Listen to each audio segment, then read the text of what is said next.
Beloved child, there are things I kindled within you long ago, yet you thought they had grown cold simply because you no longer saw the flame rising high as it did in the beginning.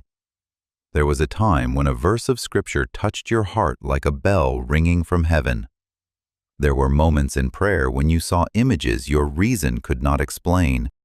There were times you burst into tears when a song suddenly played at the very moment your soul was most tender and weak. You thought these were only passing moments, but I tell you that nothing that comes from me is meaningless. There are sacred seeds I placed within your heart in silent seasons. And though the soil may seem quiet, though time may have covered them with the dust of waiting, my life is still within them, as it is written, "So shall my word be that goes forth from my mouth. It shall not return to me void." Isaiah 55:11. Therefore, do not call what I have spoken lost, and do not call what I have planted dead. It is only waiting for the right hour, the right wind, the right light, and the right touch of my hand to rise again in new power. I know there were years when you asked yourself why the promise seemed to stand still, why the first signs that once shone like dawn then withdrew into silence. But my child, silence is not my absence. Often I hide my greatest work within seasons no one recognizes. Remember Samuel when he was still a child serving in the temple under Eli's guidance. That night while everyone was sleeping, my voice calling his name did not resound in the public square, did not come with thunder, and did not shake all Israel. That call came in a quiet place, repeating gently until he learned to answer, "Speak, for your servant is listening." 1 Samuel 3:10. Do you see? Before I place a person into public commissioning, I often teach that person to recognize my voice in the secret place. In the same way, the scriptures that once made your heart blaze, the dreams, the images, the songs, the gentle promptings like breath, all of these were not scattered fragments of emotion, but the way I train the ear of your heart to recognize my call. Therefore, do not despise the small signs that are returning within you when an old word suddenly becomes alive again, when an old melody unexpectedly brings tears to your eyes, when an image in your mind makes your heart grow warm as though sacred fire has been breathed into it. That is not coincidence. I am gathering again the pieces of light you once received, not so you may live in the past, but so you may understand that the past carried seed for this present moment. Like glowing embers covered by ash, they may no longer appear red-hot before the eyes of others, but when the right wind blows, the fire will awaken. I declare to you that the hour of that awakening is drawing nearer than you think, not because you have striven hard enough to force the promise to happen, but because my timing has touched what I once prepared. To everything there is a season, and a time for every purpose under heaven. Ecclesiastes 3:1. And what I have appointed for you cannot remain buried forever beneath the soil of delay. Perhaps you have mistakenly thought that a new season means I will give you something entirely unfamiliar. But I want you to understand more deeply. Many times, a new season is when I bring back to life what I once spoke in an old season, but with greater weight, maturity, and authority. What you received when you were still young may have exceeded your capacity at that time. So, I did not take it away. I simply held it in my hand until you were prepared, just as Joseph saw dreams in his youth, yet had to pass through the pit, the house of slavery, the prison, and the years of being forgotten before those dreams took on their true form. The Lord was with Joseph. Genesis 39:2. Not only when he was lifted up, but also when he had not yet seen the promise take shape. My child, My presence in the process is the evidence that the promise is still alive. Even when your circumstances do not yet resemble what you saw, let me remove from you the fear that you have missed the appointed time. You have not missed what I am still preserving. You have not lost what I am still guarding in the treasury of grace. What appears to you as delay is often fullness within my plan. Because I do not place something weighty into the hands of a soul that has not yet been made steady. For the vision is yet for an appointed time, though it tarries. Wait for it, because it will surely come. It will not delay. Habakkuk. Hear this with your whole soul. What I have spoken has not been canceled simply because it has not happened according to the schedule you desired. I do not move according to human impatience, but according to eternal wisdom.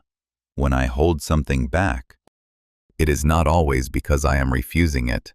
Often, it is because I am making the one who will receive it deep enough, tender enough, awake enough, and faithful enough not to be led astray by the blessing itself.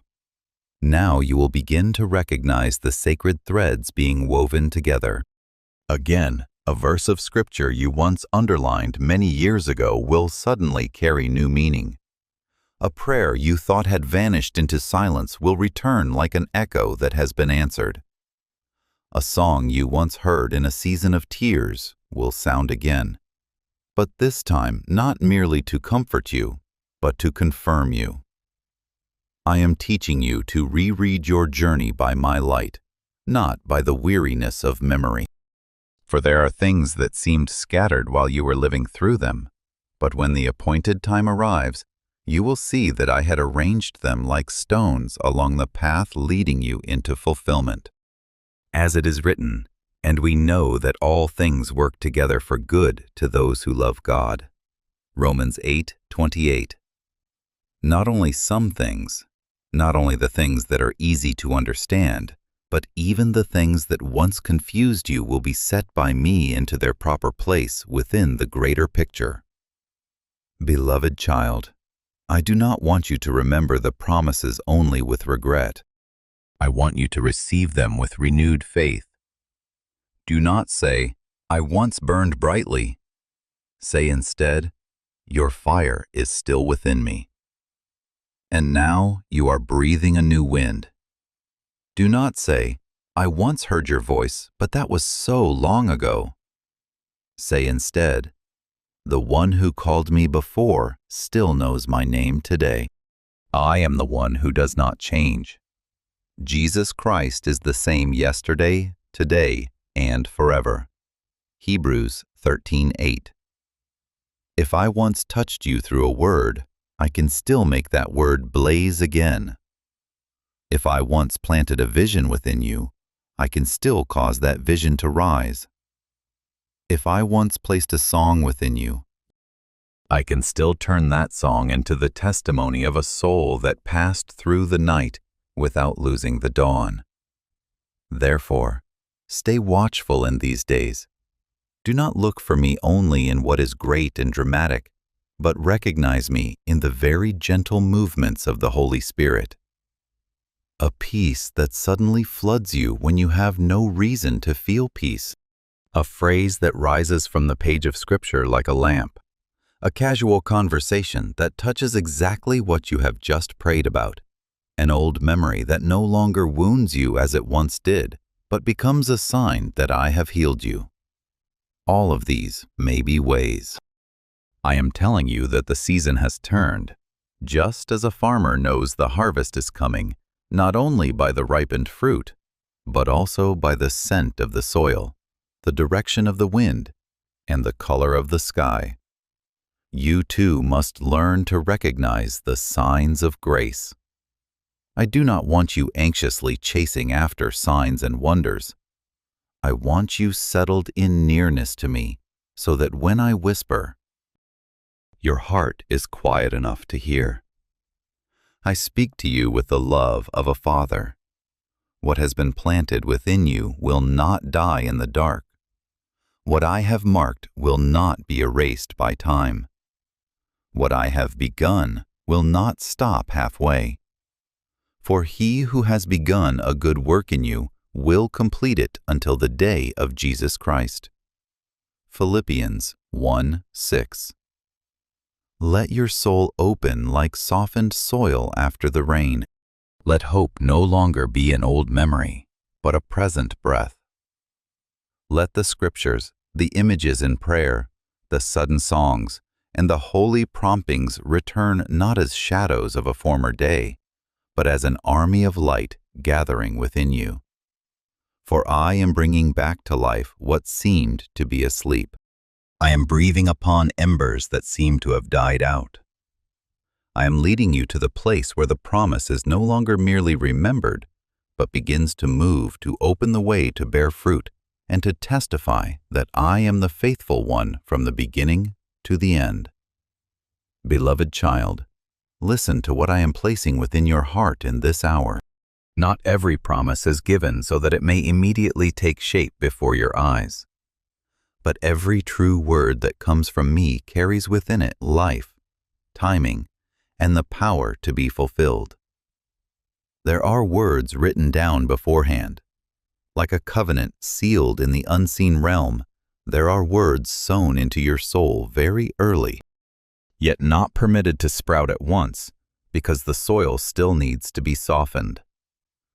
The roots still need to go deeper. Your heart still needs to be enlarged. And you still need to learn to stand firm in me before carrying the weight of what I have appointed. As it is written, for the vision is yet for an appointed time, though it tarries. Wait for it, because it will surely come. It will not delay. Habakkuk, ouch. Do you see? What feels delayed to you does not mean it has been forgotten in my hand. What has not yet appeared does not mean it is no longer alive. It is simply being kept in the place where I preserve it until the seal of the appointed time is placed upon it. And when that seal is released, what once rested within the promise begins to move into execution. I want you to understand the difference between a word that has been recorded and a word that has been activated. There are words I speak to keep you in hope through a long season. There are words I speak to shape your identity before your circumstances change. There are words I speak like a lamp placed in your hand in the dark, not so that the night will disappear immediately, but so that you will not lose your way while waiting for the dawn. But there comes a time when that very word is no longer only a source of comfort. It becomes an operational command. Just as when God spoke to Abraham concerning his descendants, that word existed within the covenant before Isaac appeared in Sarah's arms. Years passed. Bodies grew old.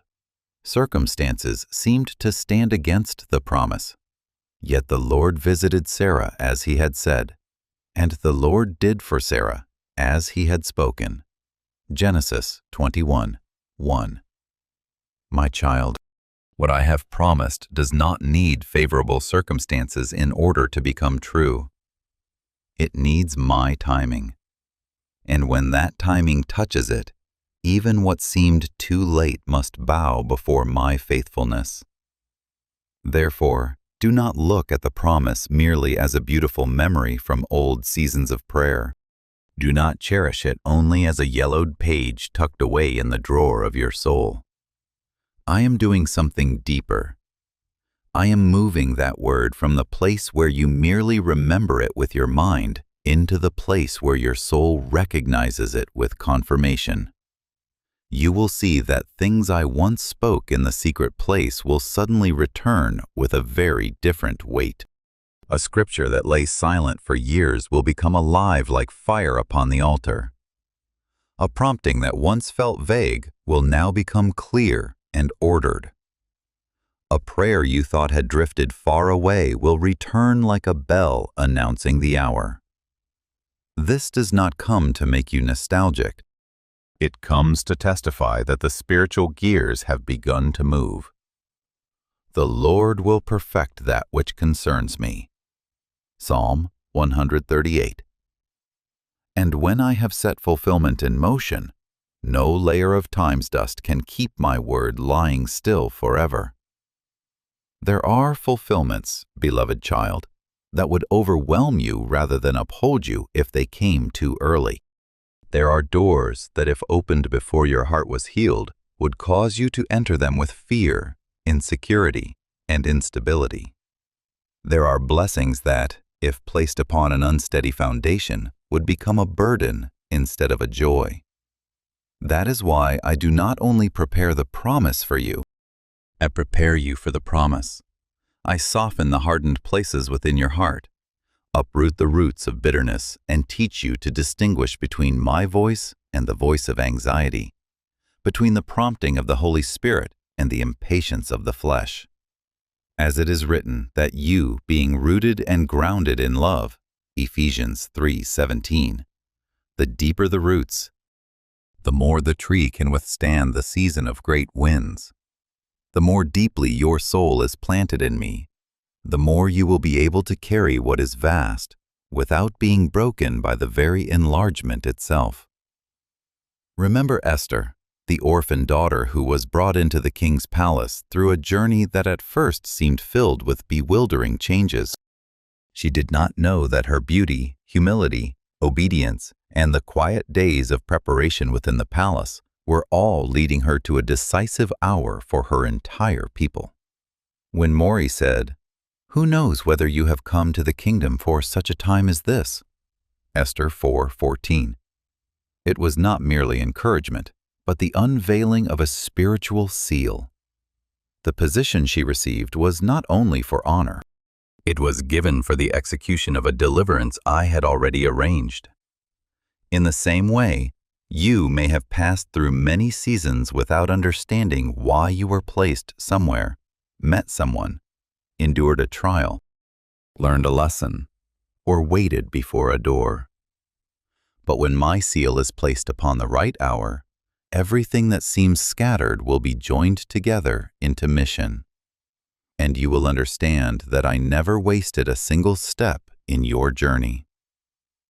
In this season, I am awakening the unseen servants who have been assigned to the work concerning you. You do not need to see with physical eyes in order to know that heaven is not passive. When Daniel prayed, the answer was sent from the very first day. Yet there was resistance in the unseen realm before the answer was fully revealed in the visible realm. Daniel 10:12-13.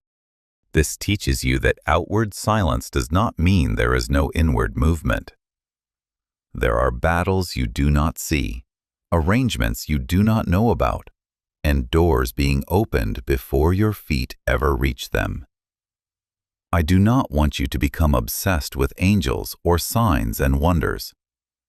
I want you to rest in my sovereignty, knowing that when I speak a command into execution, the resources of heaven serve my will. Are they not all ministering spirits sent forth to minister for those who will inherit salvation?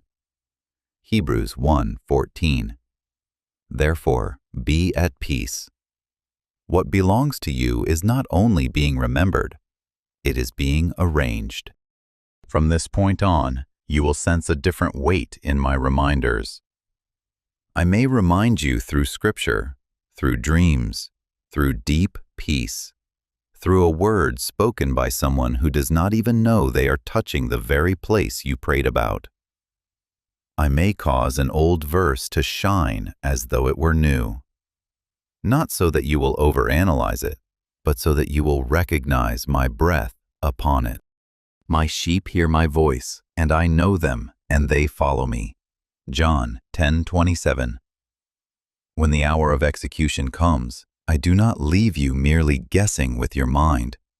I place recognition within your soul, a gentle yet undeniable certainty, an inner light that is not noisy, but remains steady.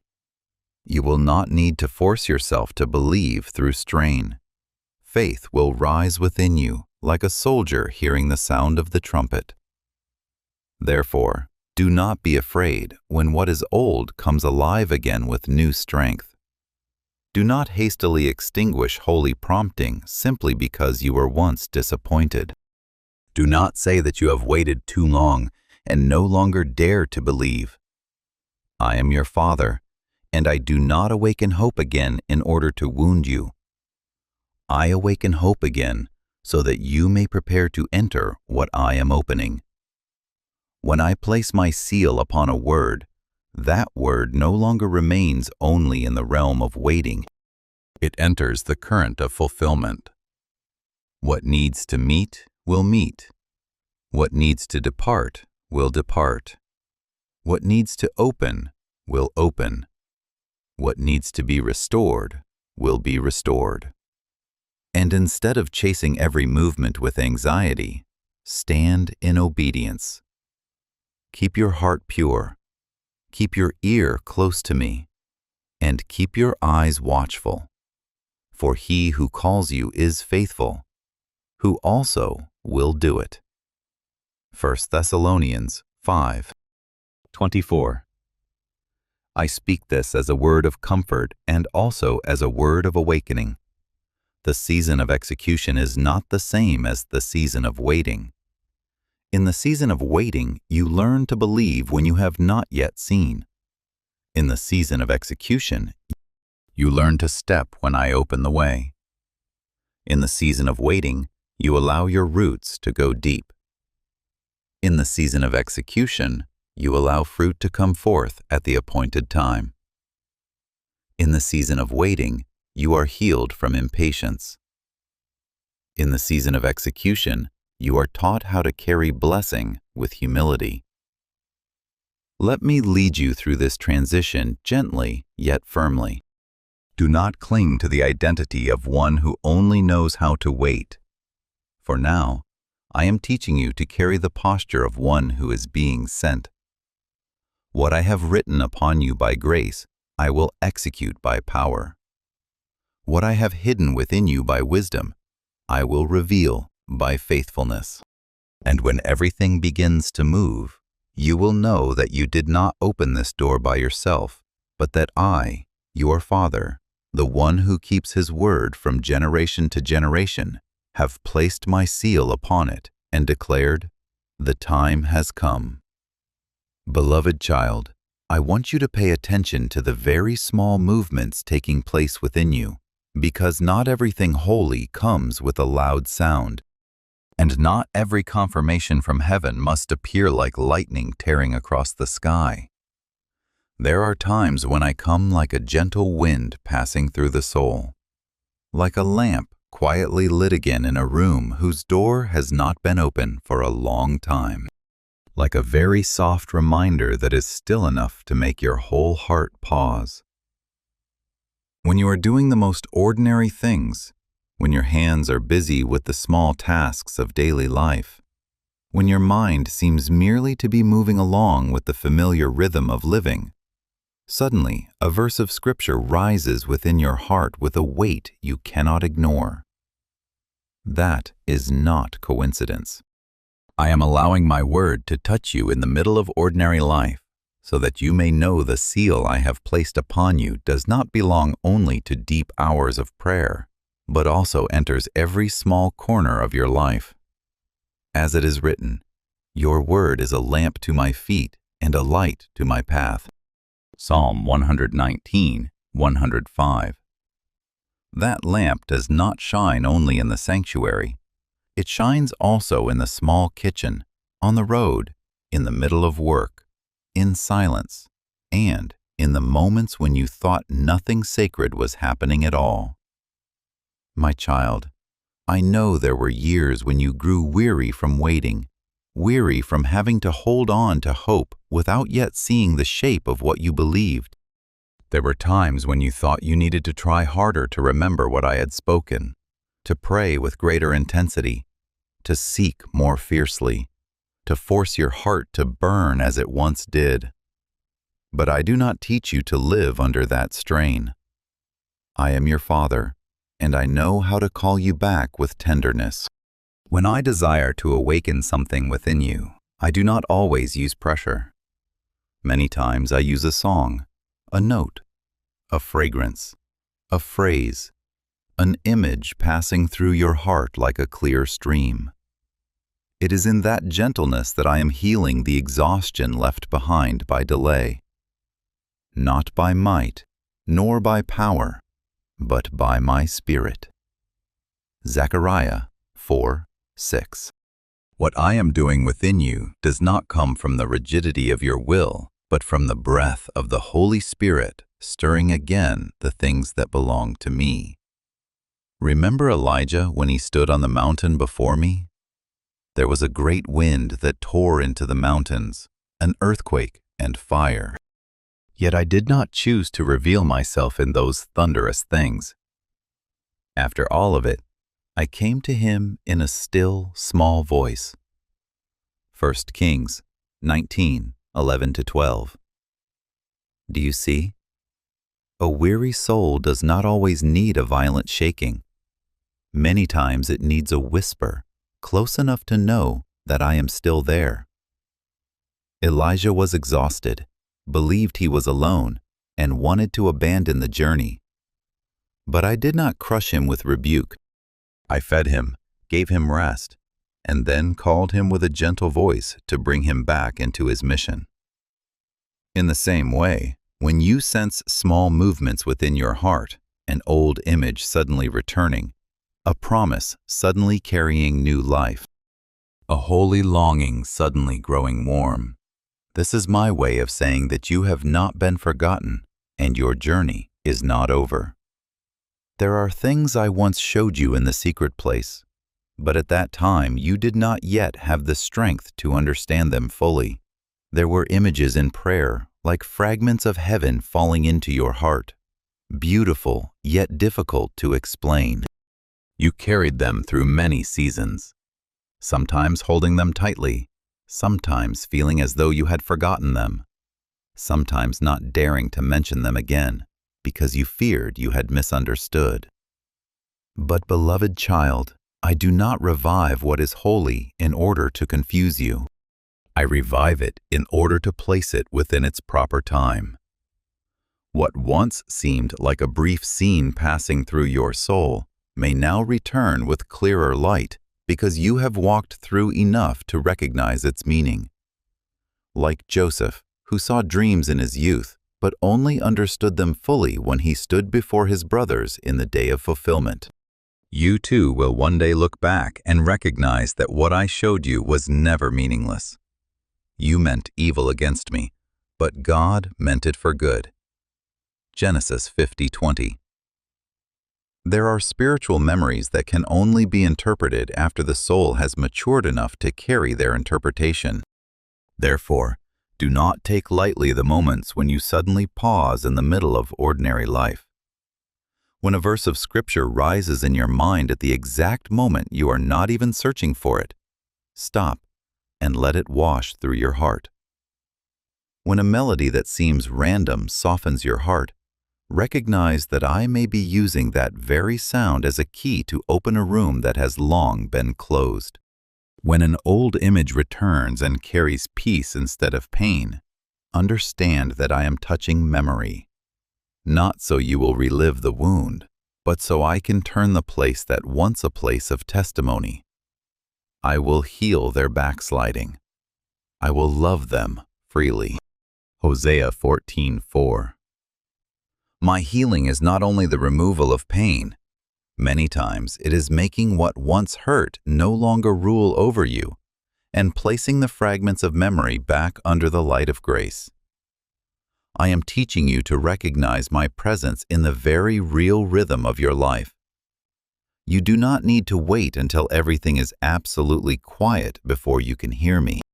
You do not need to be in a special place before I can remind you. I can meet you while you are walking on the road, while you are washing dishes, while you are opening a door, while you are sitting in the middle of a crowd and your heart suddenly becomes wonderfully still. I am the one who walks with you, not only the one you seek in separate sacred hours. The Lord shall preserve your going out and your coming in from this time forth and even forevermore. Psalm 12:18. That going out and coming in includes even the smallest tasks, the most ordinary transitions. The days when you think there is no special sign at all, yet within that very ordinariness, my seal is working quietly and surely. Beloved child, when I place my seal upon your life, I do not only seal a distant promise. I mark the way you see, the way you hear, the way you remember, and the way you perceive my life in every moment. The scriptures that return to you are not returning merely so you may memorize them. They are returning to rebuild faith. The songs that touch you are not returning merely to stir your emotions. They are returning to open the waters that were blocked. The old images that appear are not returning merely to make you remember the past. They are returning so you may recognize the thread of my faithfulness that I have drawn through every season. Remember, the ways of the Lord is not an invitation for you to become trapped in what has passed, but a call for you to look back and see that I have never let go of your hand. When sacred memory is stirred by me, it does not pull you backward. It strengthens you to stand more firmly in the present. Do not fear my gentleness simply because you have grown accustomed to pressure. Do not doubt my clarity simply because it does not come with noise.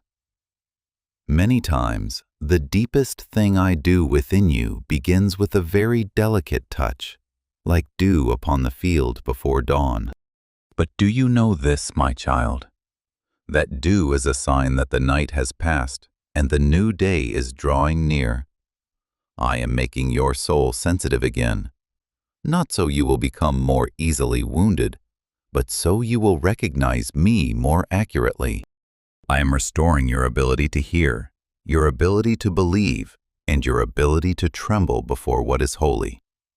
The years of delay may have caused your heart to grow hardened in certain places, but I do not condemn you for that weariness.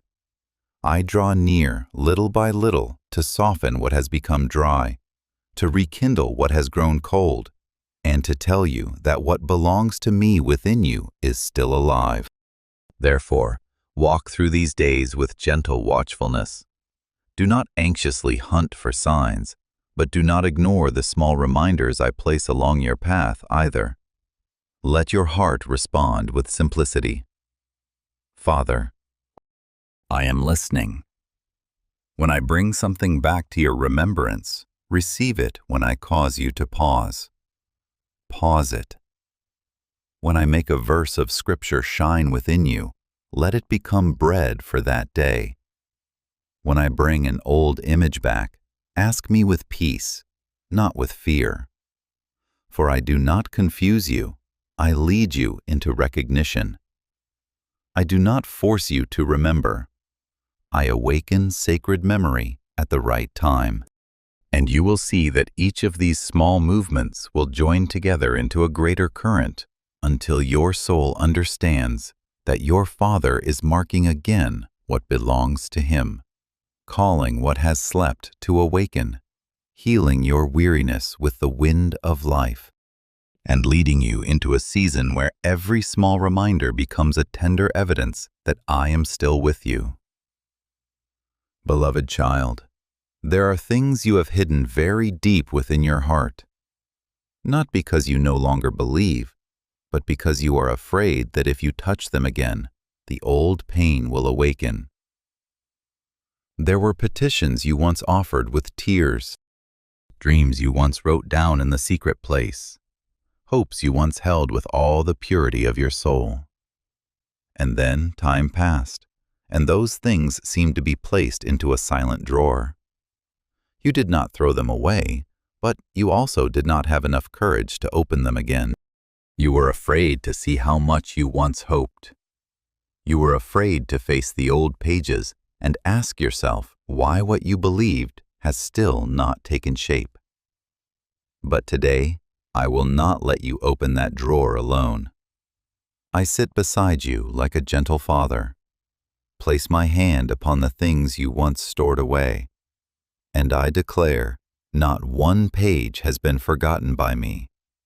Not one tear has fallen without my seeing it, and not one prayer has flown into meaningless emptiness. As it is written, you number my wanderings, put my tears into your bottle. Psalm 56:8. Do you see? What seems old in your own eyes is still preserved in my holy memory. I do not reopen those pages to rebuke you for having hoped, nor to make you ashamed for having believed with a very tender heart. I reopen them so you may see that your waiting did not make you smaller, it made you deeper. The words you once wrote through tears are not evidence of weakness, but the marks of a soul that still chose to turn toward me even when there was no clear answer. You did not know how much you were being refined. Through seasons of being misunderstood, through days when you had to remain silent while your heart wanted to cry out, through the times you accepted loss, yet still did not allow bitterness to rule over you. I know every morning you woke up and decided to believe for one more day. I know every time you wanted to let go, but in the end, placed your heart before me again. The Lord is near to those who have a broken heart, and saves such as have a contrite spirit. Psalm 34:18. I was near to you in the days when you thought you were only trying to survive, and those very days laid the foundation for what I am about to do. Understand this, beloved child. Quiet faithfulness also has a sound before heaven. People often see only the result when the door opens, when the promise is fulfilled, when someone is lifted up or placed in a spacious place. But I see the foundation stones no one else sees. I saw the time you said yes when no one applauded. I saw the time you refused to lower your life just to feel less alone. I saw the time you held on to my truth even while fear was pulling you back toward the old place. I saw that you did not sell your calling cheaply in exchange for temporary relief. As it is written, he who is faithful in what is least is faithful also in much. Luke 16:10.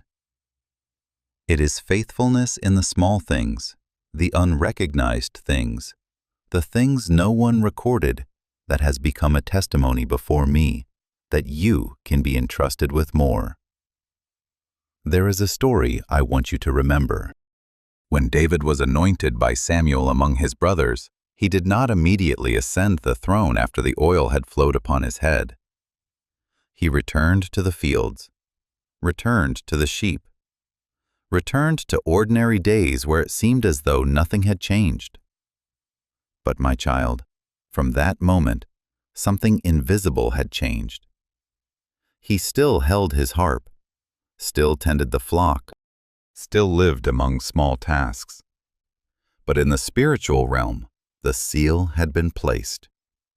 In the years that followed, David had to face caves, pursuit, tears, waiting, and even the temptation to seize with his own hands what I had promised. But he did not take the throne by the flesh. He allowed me to bring him there in my timing. The Lord looks at the heart. 1 Samuel 16:7. That is what I have also done with you.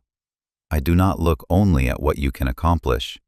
I look at what you have become in the seasons no one saw. Therefore, do not think the season when you were set aside was a useless season. It was not so. Beloved child, there are precious instruments that are not used immediately after they are made. They need to be placed in the right environment. They need time for the wood to settle, for the strings to reach the right tension, for the tone to deepen and harmonize with the inner structure. If they are brought out too soon, the sound may be off, the body may crack, the note may ring, but not endure. In the same way, when I placed you in a quiet season, it was not because I removed you from my song, but because I was tuning the sound of your soul. I am making what is within you not merely sound, but sound rightly. I am making your voice not merely strong, but pure. I am making your presence not merely noticeable, but filled with holy weight. Be still and know that I am God. Psalm 46:10. That stillness is not emptiness. It is the tuning room of grace. There were times when you thought you had been forgotten on a high shelf, like something no longer useful. But the truth is that I was protecting you from hands that had not been permitted to touch you. I do not allow every stage that calls you to have the right to use you. I do not allow every open door to become a place where you must enter.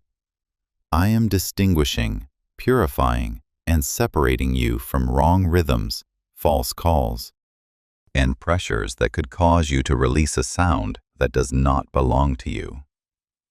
The one appointed to carry a promise cannot have talent alone.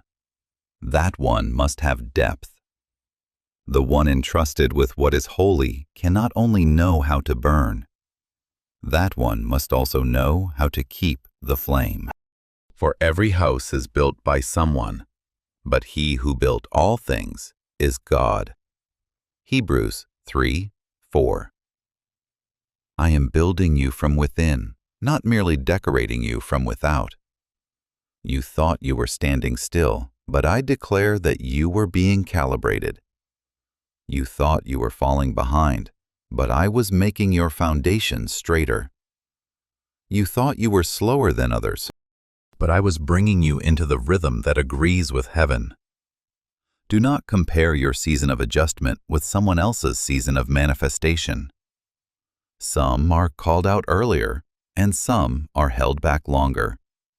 Not because they are less worthy, but because what they carry requires a different endurance. I do not prepare a small vessel the same way I prepare a vessel of oil for many. I do not prepare someone running a short distance the same way I prepare one who must carry a mission through many valleys.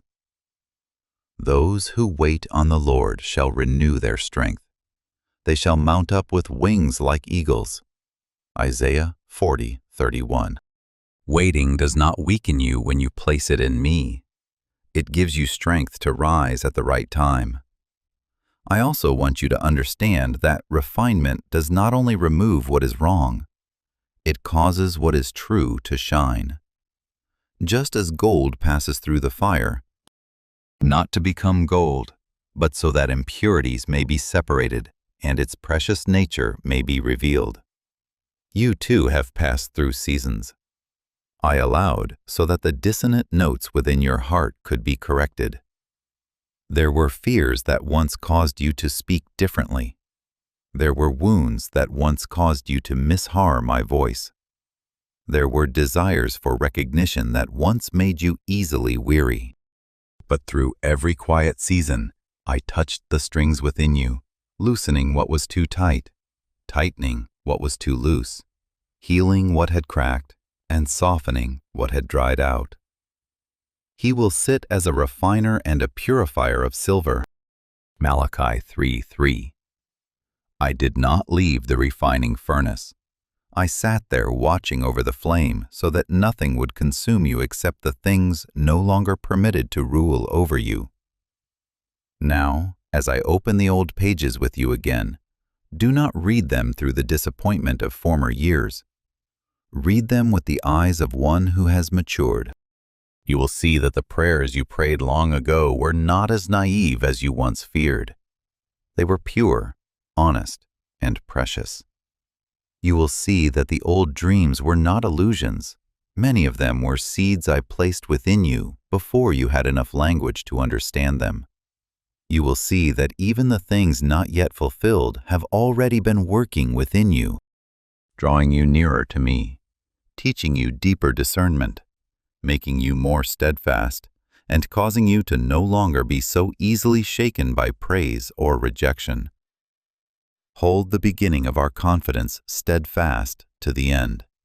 Hebrews 3:14.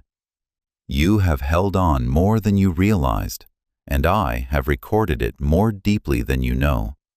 Therefore, beloved child, do not despise the season of being set apart. Do not be ashamed of the diary pages of your soul. Do not call waiting a failure when I call it preparation. What I am doing is not pulling you back into the past, but showing you how the past has been preserved and refined by me to serve this day. When the seal is placed, it is not only the promise that is confirmed. You yourself are also confirmed as one who has been forged, healed, strengthened, and adjusted to carry what I am entrusting to you. Let me touch the strings of your instrument once more. Let me bring you from the quiet shelf into the new symphony at the proper time. And when my hand moves across your life, the sound that comes forth will no longer be the sound of haste, woundedness, or self-proving, but the sound of a soul that has learned to trust in the dark, has been kept in silence, has been refined in grace, and is now ready to resound with the clarity, unholy weight of the promise I have placed upon you. Beloved child, now I no longer speak to you only as a soul being healed in the secret place. I am calling you to step into a broader level of awareness where your life is no longer measured only by what you need to overcome for yourself, but by what I desire to open through you for those who will walk after you. There was a time when I comforted you like a father holding a weary child. There was a time when I healed you like a physician binding every hidden wound. There was a time when I placed you in silence to realign your heartbeat, your voice, your vision, and your endurance. But now, my child, I am lifting the call higher. This is not only the season in which you rise after pain. This is the season in which you rise as a sign to many others that they too can come out of darkness. As it is written, "Arise, shine, for your light has come, and the glory of the Lord is risen upon you." Isaiah 61. The light I have placed upon you is not for you to keep hidden within your own heart, but for you to become a point of brightness in the valley, a place where weary souls can see the way forward. I want you to understand that the seal I have placed upon you is not only a confirmation of a personal promise, nor merely comfort for a lonely season that has passed. That seal is generational. It touches the stream behind you. It touches those who do not yet have enough courage to believe, enough strength to stand, or enough light to recognize that they too are called. There are people near you, or people I will bring near you, who do not need to hear a long sermon, but need to see a life that is passed through fire without being consumed by it. There are people who need to look at you and say within their hearts, "If God can raise that person up, He can raise me too." You are the light of the world. A city that is set on a hill cannot be hidden. Matthew 5:14. You are not light because you made yourself radiant. You are light because I have kindled within you something the darkness cannot extinguish. You have spent many years like one who guarded a promise in silence, sometimes feeling as though you were the only one still believing what I had spoken. That loneliness once wounded you, but I did not waste it. I used those years to make you into someone capable of holding the torch without dropping it, standing in the wind without letting the flame go out, and walking ahead without needing the applause of the crowd to confirm you. The one who opens the way often must learn to walk when the path is not yet clear. The first one to carry the torch often must endure more of the night than those who come after. But, beloved child, that was not punishment. It was the preparation of a pioneer. Remember Moses, who spent 40 years in the wilderness before he stood before Pharaoh and led the people out of Egypt. The years he seemed hidden in the desert were the very place where I taught him to know dry ground, to understand the sound of the wind, to learn patience, and to hear me outside the noise of the palace, When the time came, I said, I have surely seen the oppression of my people, and I have come down to deliver them. Exodus 3:7-8. Do you see? I prepare one person in the lonely place in order to deliver many people from chains. Therefore, do not take lightly what you learned in the darkness. The nights when you prayed alone have become oil for the torch you now carry. The days when you wanted to give up but still chose to stand have become weight in your voice. The wounds I healed have become a map by which you can recognize the pain of others without judging them. The times when you were set aside taught you not to live for the stage, not to become addicted to recognition, and not to tremble when your name has not yet been called. Now, as I place you in the position of one who kindles fire, I do not place you there because you are perfect, but because I have made you real. But we have this treasure in earthen vessels, that the excellence of the power may be of God and not of us. 2 Corinthians 4:7. The very fragility I have preserved will make the light within you testify even more clearly to my power. There is a valley in the spiritual realm where many are standing in the night, not because they do not want to keep going, but because they have not yet seen the way. Some have had their vision dimmed by disappointment. Some have had their hearts cooled by delay. Some have heard the promise, but have never seen anyone around them live long enough to prove that the promise can become true. And I am placing you in the right position, not so you may stand above them, but so you may lift high what I have lit within you. When you raise the torch of obedience, those behind you will gain more courage. When you stand in the place appointed for you, the path will appear more clearly for other steps. When you no longer hide the light because you are afraid to be seen, a whole line of people behind you will begin to understand that darkness is not the final destination. Just as Gideon and the 300 men held torches inside jars, blew the trumpets, and broke the jars in the night, the light did not blaze for them alone. It shook the entire camp of the enemy. Judges 7. Sometimes I hide fire inside an earthen vessel until the appointed hour, and when the vessel breaks, the light becomes a weapon. This hour is no longer the hour in which you merely ask to survive. I am calling you to step into the language of warfare and victory. But you must understand that my warfare does not begin with arrogance or end in self-exaltation.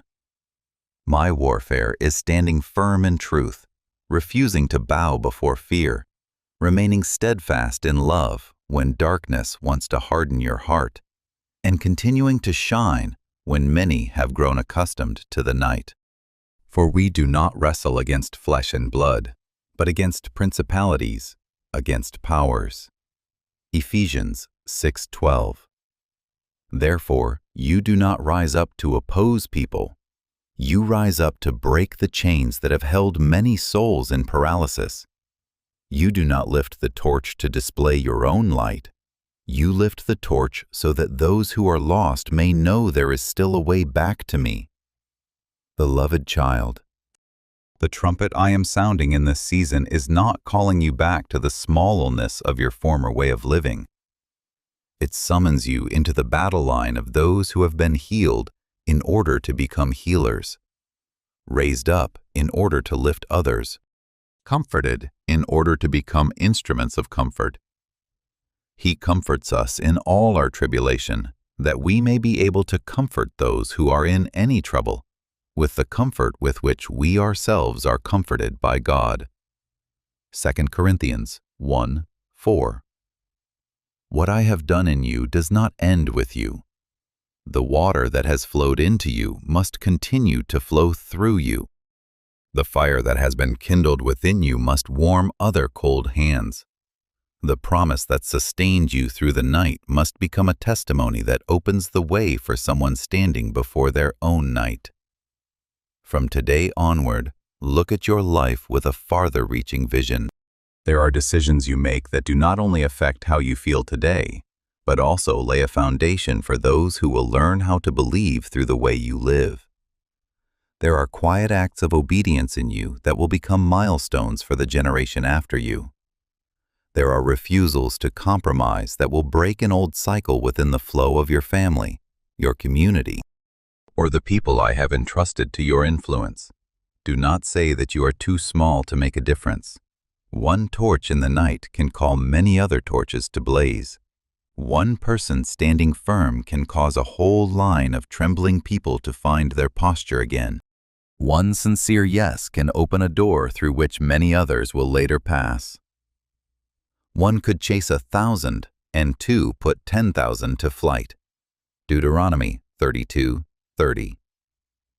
When I place you in the right rank, your obedience is no longer as small as you imagined. Therefore, rise in humility, but not timidity, in tenderness, but not weakness, in light, but not pride. I am not calling you to become a symbol of yourself. I am calling you to become a sign of my faithfulness. When you stand, stand for those who are still fallen. When you pray, pray for those who have not yet recovered their voice. When you pass through the door, remember that there are others who will be encouraged to follow. When you lift the torch, do not fear the wind, because the fire I have kindled is not under the control of darkness. This is a generational call, a gathering point for souls who carry the same current.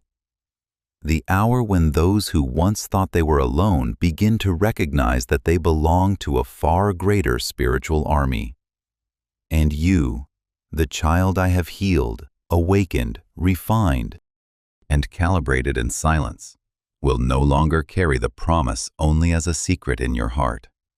You will carry it like a torch before a company of people, like a trumpet in the valley, like a living witness that victory is not a distant dream, but the appointed portion of those who allow me to lead them into the right position, the right time, and the right battle line of my glory.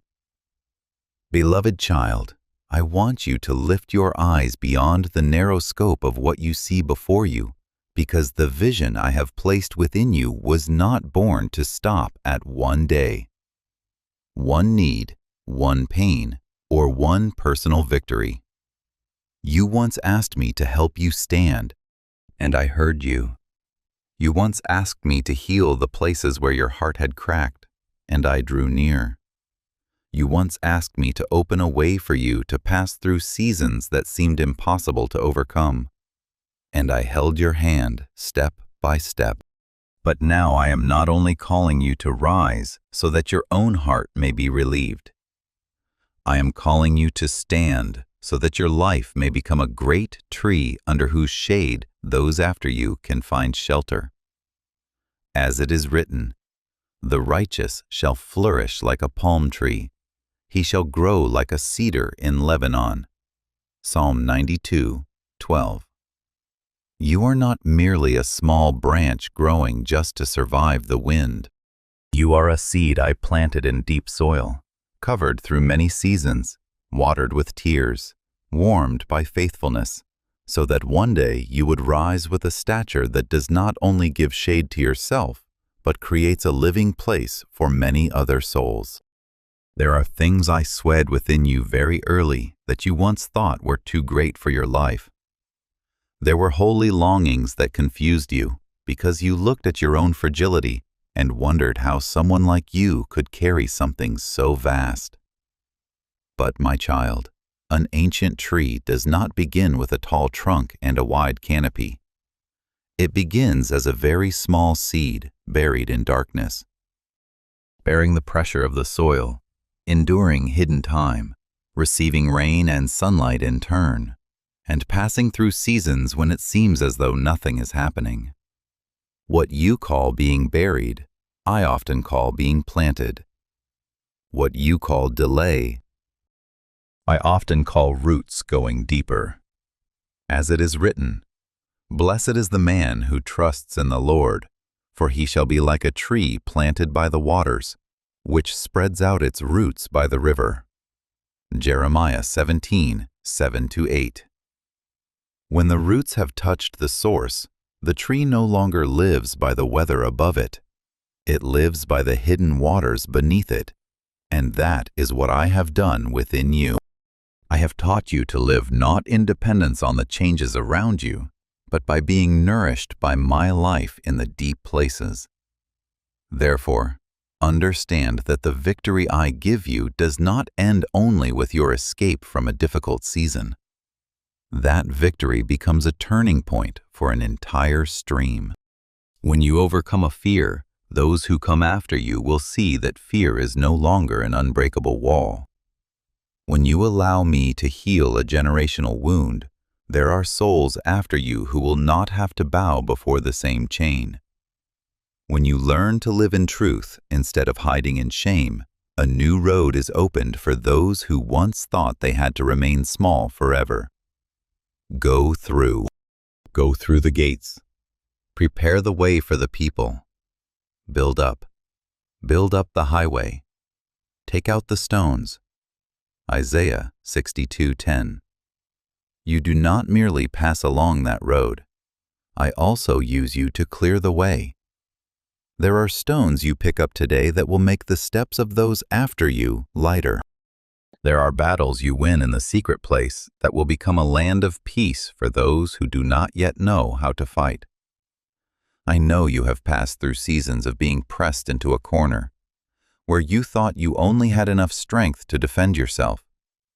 You had days when you were only trying to hold on to the breath of faith, only trying to keep your heart from collapsing, only trying not to let darkness call you by old names.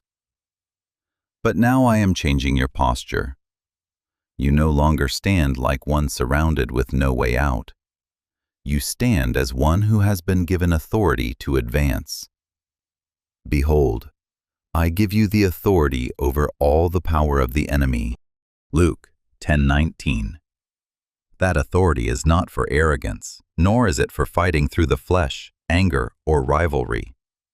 That authority is the ability to stand in truth when lies are roaring, the ability to move forward when fear wants to pull you back, the ability to reclaim peace, purity, voice, hope, and the spiritual territory the enemy once tried to steal from you. Remember Joshua when I spoke to him after the death of Moses? He was not called to remain forever grieving beside the shore of the past, nor was he called to keep the people standing at the edge of the promise. I said, "Arise, go over this Jordan. Every place that the sole of your foot will tread upon, I have given you." Joshua 1:2-3. Do you see? The land had already been given in my word, yet they still had to enter it through obedience. The promise did not exempt them from battle. The promise assured them that the battle was not meaningless. In the same way, you are not called to stand forever at the boundary of what I have promised. I am placing strategy in your hands, sharpening the sword of the word again, teaching you to recognize timing, and moving you from the posture of survival into the posture of possession. Not possession through ambition, but through obedience. Not seizing what does not belong to you, but receiving again the portion I appointed for you from the beginning. This battle, beloved child, did not truly begin today. Its signs were already appearing in the years when you were still very young. Through wounds you could not understand why you had to endure, through losses that tried to silence you, through times of being left behind that made you think you had no place, through seasons of loneliness in which you learned to lean on me when no one was close enough to hold you up. The enemy saw the seed before you understood your own stature, so he tried to make you doubt, grow weary, shrink back, and lose your voice. But I was there. I did not allow those things to define you. I used those very places to train you. as Joseph said to his brothers, "You meant evil against me, but God meant it for good." Genesis 50:20. What was once used to break you down in my hands will become an instrument that gives you strength to lift others. Now I place in your hand the spear of discernment, not so you may pierce people, but so you may pierce through the lies that have hidden behind the fears of many generations. I place in your hand the sword of my word, not so you may wound, but so you may cut the cords. Open the way for the captive and declare truth over territories that darkness once tried to occupy. For the word of God is living and powerful and sharper than any two-edged sword. Hebrews 4:12. I give you strategy, not the strategy of haste, but the wisdom that knows when to be silent, when to advance, when to pray, when to speak words of life, and when to wait for my signal. The one who overcomes in me is not the one who is always the loudest. It is the one who hears most clearly, obeys most quickly, and stands most firmly in what I have spoken. You will no longer only pray to be protected from every battle. You will learn to pray as one who carries authority, knowing that my presence within you is a fortress, a fire, a shield, and a command to advance. Put on the whole armor of God that you may be able to stand against the wiles of the devil. Ephesians 6:11. Standing firm does not mean remaining motionless in fear. Standing firm means refusing to surrender ground to darkness. Standing firm is keeping your heart pure when you are provoked. Standing firm is keeping your voice when shame wants to silence you. Standing firm is continuing to love without allowing evil to control you. Standing firm is knowing that your victory was anchored in me before the battle ever appeared before your eyes. See yourself as the ancient tree I am growing. Your roots are the years of prayer in the hidden place. Your trunk is the endurance built through trial. Your branches are the abilities I have enlarged. Your leaves are the comfort, wisdom, and light that others will find when they draw near. The shade you create does not come from your perfection, but from my life flowing through you. One day, weary ones will sit beneath that shade and recover their breath. Those younger in faith will look at you and learn how to wait without becoming bitter. Those whose hope was once stolen will see in you evidence that what was stolen can be recovered in my name. And they shall rebuild the old ruins. They shall raise up the former desolations. Isaiah 61:4. You are called not only to receive restoration, but to become an instrument of restoration. Therefore, I say to you, grow beyond the old limits of yourself. Do not ask for a small life if I am giving you a wide vision.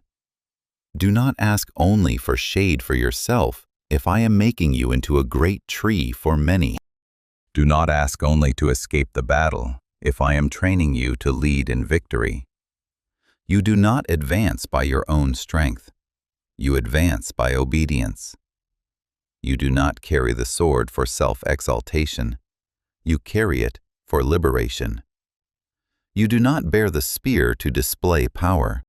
You bear it as a sign that you will no longer allow the enemy to occupy the territory I have given. And as you move forward, remember this. Behind you are people who need to see someone go before them who dares to believe, dares to stand, dares to recover what was stolen, dares to rebuild what was ruined, and dares to become an ancient tree in a land that was once dry and barren. I am with you in this battle. I go before you like fire, behind you like a shield, within you like breath, and over you like a seal. This moment is not a passing outburst. It is the point where many years of my hidden preparation have converged. The wounds, the losses, the lonely seasons, the secret lessons, the promises preserved through tears. All of them have led you here. Now lift your eyes, take hold of what I am placing in your hands, and step into the spiritual territory that has long been waiting for you. For I have not called you merely to survive beneath the shade of someone else's tree. I have called you to become an ancient tree of grace, a banner of victory, a waymaker for a generation that will know that in me they are not only healed, not only raised up, but also sent forth to recover, to build, to shelter, and to testify that my power is still working through those who dare to believe until the end. My beloved, listen to me not with your ears, but from the deepest place within your soul, the place where truth is not obscured by fear or by the shadows of old memories. I am leading you to a threshold that not everyone perceives, a moment not measured by human clocks, but appointed by the fullness of my divine design. There have been seasons in your life when everything seemed like trial upon trial, as though a fire burned without ceasing. Yet now that very fire is no longer meant to destroy, but to refine, to reveal the preciousness I placed within you from the beginning. As it is written, He will sit as a refiner and purifier of silver. Malachi 3:3. And you are no longer raw metal. You are being formed into a vessel set apart for glory. You may not have realized it, but every moment you thought you were falling was in truth a moment I was realigning what had been misdirected within your soul. What you have called delay has been my careful rearrangement, ensuring that you would not step outside of the appointed time. For my timing is never late, nor does it come before you are able to carry what it brings. This is the moment when the heavens are no longer silent. This is the hour when the word is released. As it is written, to everything there is a season, and a time for every purpose under heaven. Ecclesiastes 3:1. And your appointed hour has now begun to move. Understand this, my child. I did not draw you out of darkness only for you to return to your former ways. I did not lead you through harsh seasons so that you would continue to live within the small confines you once knew. What I am doing is not a surface repair, but a transformation of your very foundation. You once lived as one striving merely to endure each day, as though every resource were depleted. But I declare to you that season has come to an end. As it is written, I have come that they may have life and have it abundantly. John 10:10. You are no longer defined by lack, but by the abundance that flows from me. There is a story, you must remember, the story of the widow in the time of the prophet Elisha. She possessed only a small jar of oil, so little that it seemed insufficient even for a single day. Yet when she obeyed my instruction and poured that oil into the empty vessels she had gathered, it continued to flow until there was no vessel left to receive it. The miracle did not begin with abundance, but with obedience within limitation. And when obedience aligns with my appointed time, limitation ceases to remain limitation. So it is with you. The very thing you hold, though it appears small in your eyes, is the seed for the multiplication I have already ordained. Therefore, do not continue to live with the mindset of one who fears loss. That fear no longer belongs to you. I have not called you to shrink back, but to expand. I have not placed you in this world to remain hidden, but to reflect my light. As it is written, you are the light of the world. Neither do people light a lamp and put it under a basket, but on a stand. Matthew 5:14-15. The light within you is not meant to be concealed, but to shine forth. The identity I formed within you is not meant to be suppressed, but to be revealed. You may still carry remnants of old patterns, limiting thoughts, defensive reactions, unresolved anxieties. But you must understand this when I lift you into a new dimension. The old cannot go with you. Not because I reject you, but because I am preserving what I have placed within you. As it is written, no one pours new wine into old wineskins. Luke 5:37. You are becoming a new vessel, prepared to contain what is new. And now you are moving within my current, not by your own strength, but by my power at work within you. Your body, your mind, your soul, all are being drawn into a new rhythm, a rhythm no longer governed by pressure, but by my presence, as it is written, not by might, nor by power, but by my Spirit. Zechariah 4:6. You do not need to strive to enter what I have already opened. You only need to yield. Therefore, my beloved, release what no longer aligns with where I am leading you. Lift your head not in pride, but in the awareness that you have been chosen to step into this appointed moment. This is not the result of your own effort, but of my grace. And as you walk in that truth, you will come to realize that what you once thought was a goal to attain was in fact a place I had already ordained to bring you into. Move forward, not with anxiety, but with conviction.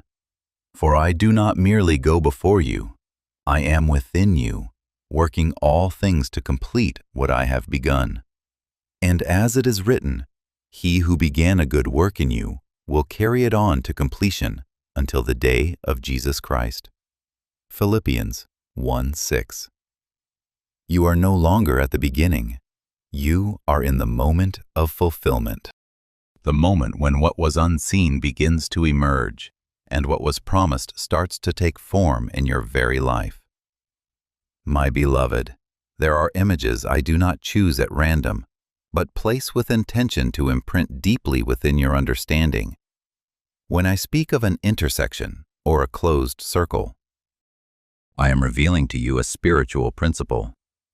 There are moments when everything I have sown, everything you have endured, and everything I have ordained converge into a single, irreversible point. It is not a linear progression, but a divine convergence. As it is written, the end of a matter is better than its beginning. Ecclesiastes 7:8. Because when the appointed time arrives, what has long been prepared will erupt in a single moment. You are standing within that convergence, where the years you thought were delays were in truth a silent foundation. Look at the story of Joseph, a man cast into a pit, sold and forgotten in a prison. Yet, when my time came, no one could hinder his steps into the palace, not because he ran faster, but because my appointed hour had opened. As it is written, God sent me before you to preserve life. Genesis 45:5. Do you see what you have called darkness was merely a corridor leading to the place I had prepared? And remember Ruth, a woman without status, without security, yet walking in faithfulness. The field she stepped into was not coincidence, but a precise arrangement down to every detail. When faithfulness meets my appointed time, it becomes a doorway. As it is written, she happened to come to the part of the field belonging to Boaz. Ruth 2:3. Yet in my sight nothing is accidental. You too are stepping into such fields, places that seem ordinary, yet carry your destiny within them. And, my child, there are callings that do not come in blazing light, but arise in the depth of night. Like Samuel, still a child, he did not recognize my voice at first. But when he answered, "Speak, for your servant is listening." 1 Samuel 3:10. His entire life was opened. The calling is not merely a sound, it is an activation. And now you are hearing that call as well, not with your ears, but as a resonance within your soul. Understand this deeply. When I bring you into a new phase, I do not merely touch a single part of you. I restructure your entire being. What you once considered natural limitations will no longer hold you back. As it is written, "Behold, I make all things new." Revelation 21:5. This is not a patchwork repair. It is a transformation. Your body. I am drawing it out of a prolonged state of depletion. Elijah once collapsed under the broom tree, believing he could go no further. Yet I sent an angel to him, gave him bread and water, and from that strength he walked 40 days and nights. As it is written, he arose and ate and drank. And when in the strength of that food, 1 Kings 19:8, you also will receive provision that does not come from the natural, a renewed strength that will not run dry. Your mind, I am renewing the way you see. You will no longer perceive circumstances as you once did, for my light will illuminate your understanding. Consider David when he stood before Goliath. He did not see an undefeatable giant. He saw one who defied the living God. As it is written, the battle is the Lord's. 1 Samuel 17:47. When your mind is aligned, the reality before you is transformed, and your soul. This is the deepest place I am touching. I am drawing you out of a way of living that merely survives into a life that reflects the kingdom. No longer living to have just enough, but to live in overflow. No longer preserving yourself, but expressing me through you. As it is written, the righteous shall live by faith. Romans 1:17. Faith is not merely belief, it is a way of life. My beloved, what you are experiencing is not a minor transition. This is a convergence of destiny. This is the point where promise no longer remains in the future, but begins to step into the present. No force can delay what I have appointed in its time. As it is written, the vision is yet for an appointed time. Though it tarries, wait for it. It will surely come. Habakkuk 2:3. Therefore do not draw back. Do not question the place where I have positioned you. You are not here by accident. You do not stand here by chance. You are at the precise intersection where time, preparation, and my intention converge. And as you move forward, you will realize that what you thought was a single moment is in truth the unveiling of an entire new season that I have long reserved for you, my beloved. Allow me to lead you deeper into what your soul senses but cannot yet name. There are moments in the journey that are no longer a continuation of yesterday, but a point of convergence where all that I have promised, all that I have formed within you, and all the purpose I placed in you from the beginning meet in an uncontainable light. That is why I speak of a closed circle, not to confine you, but to declare that a cycle has been completed, and something new is opening from the very center of that completion. As it is written, the Lord will fulfill his purpose for me. Psalm 138, verse 8. And you are within that very process of completion. Nothing missing, nothing misplaced, nothing out of time. Look again at the journey of Joseph, not to compare, but to discern my pattern of operation.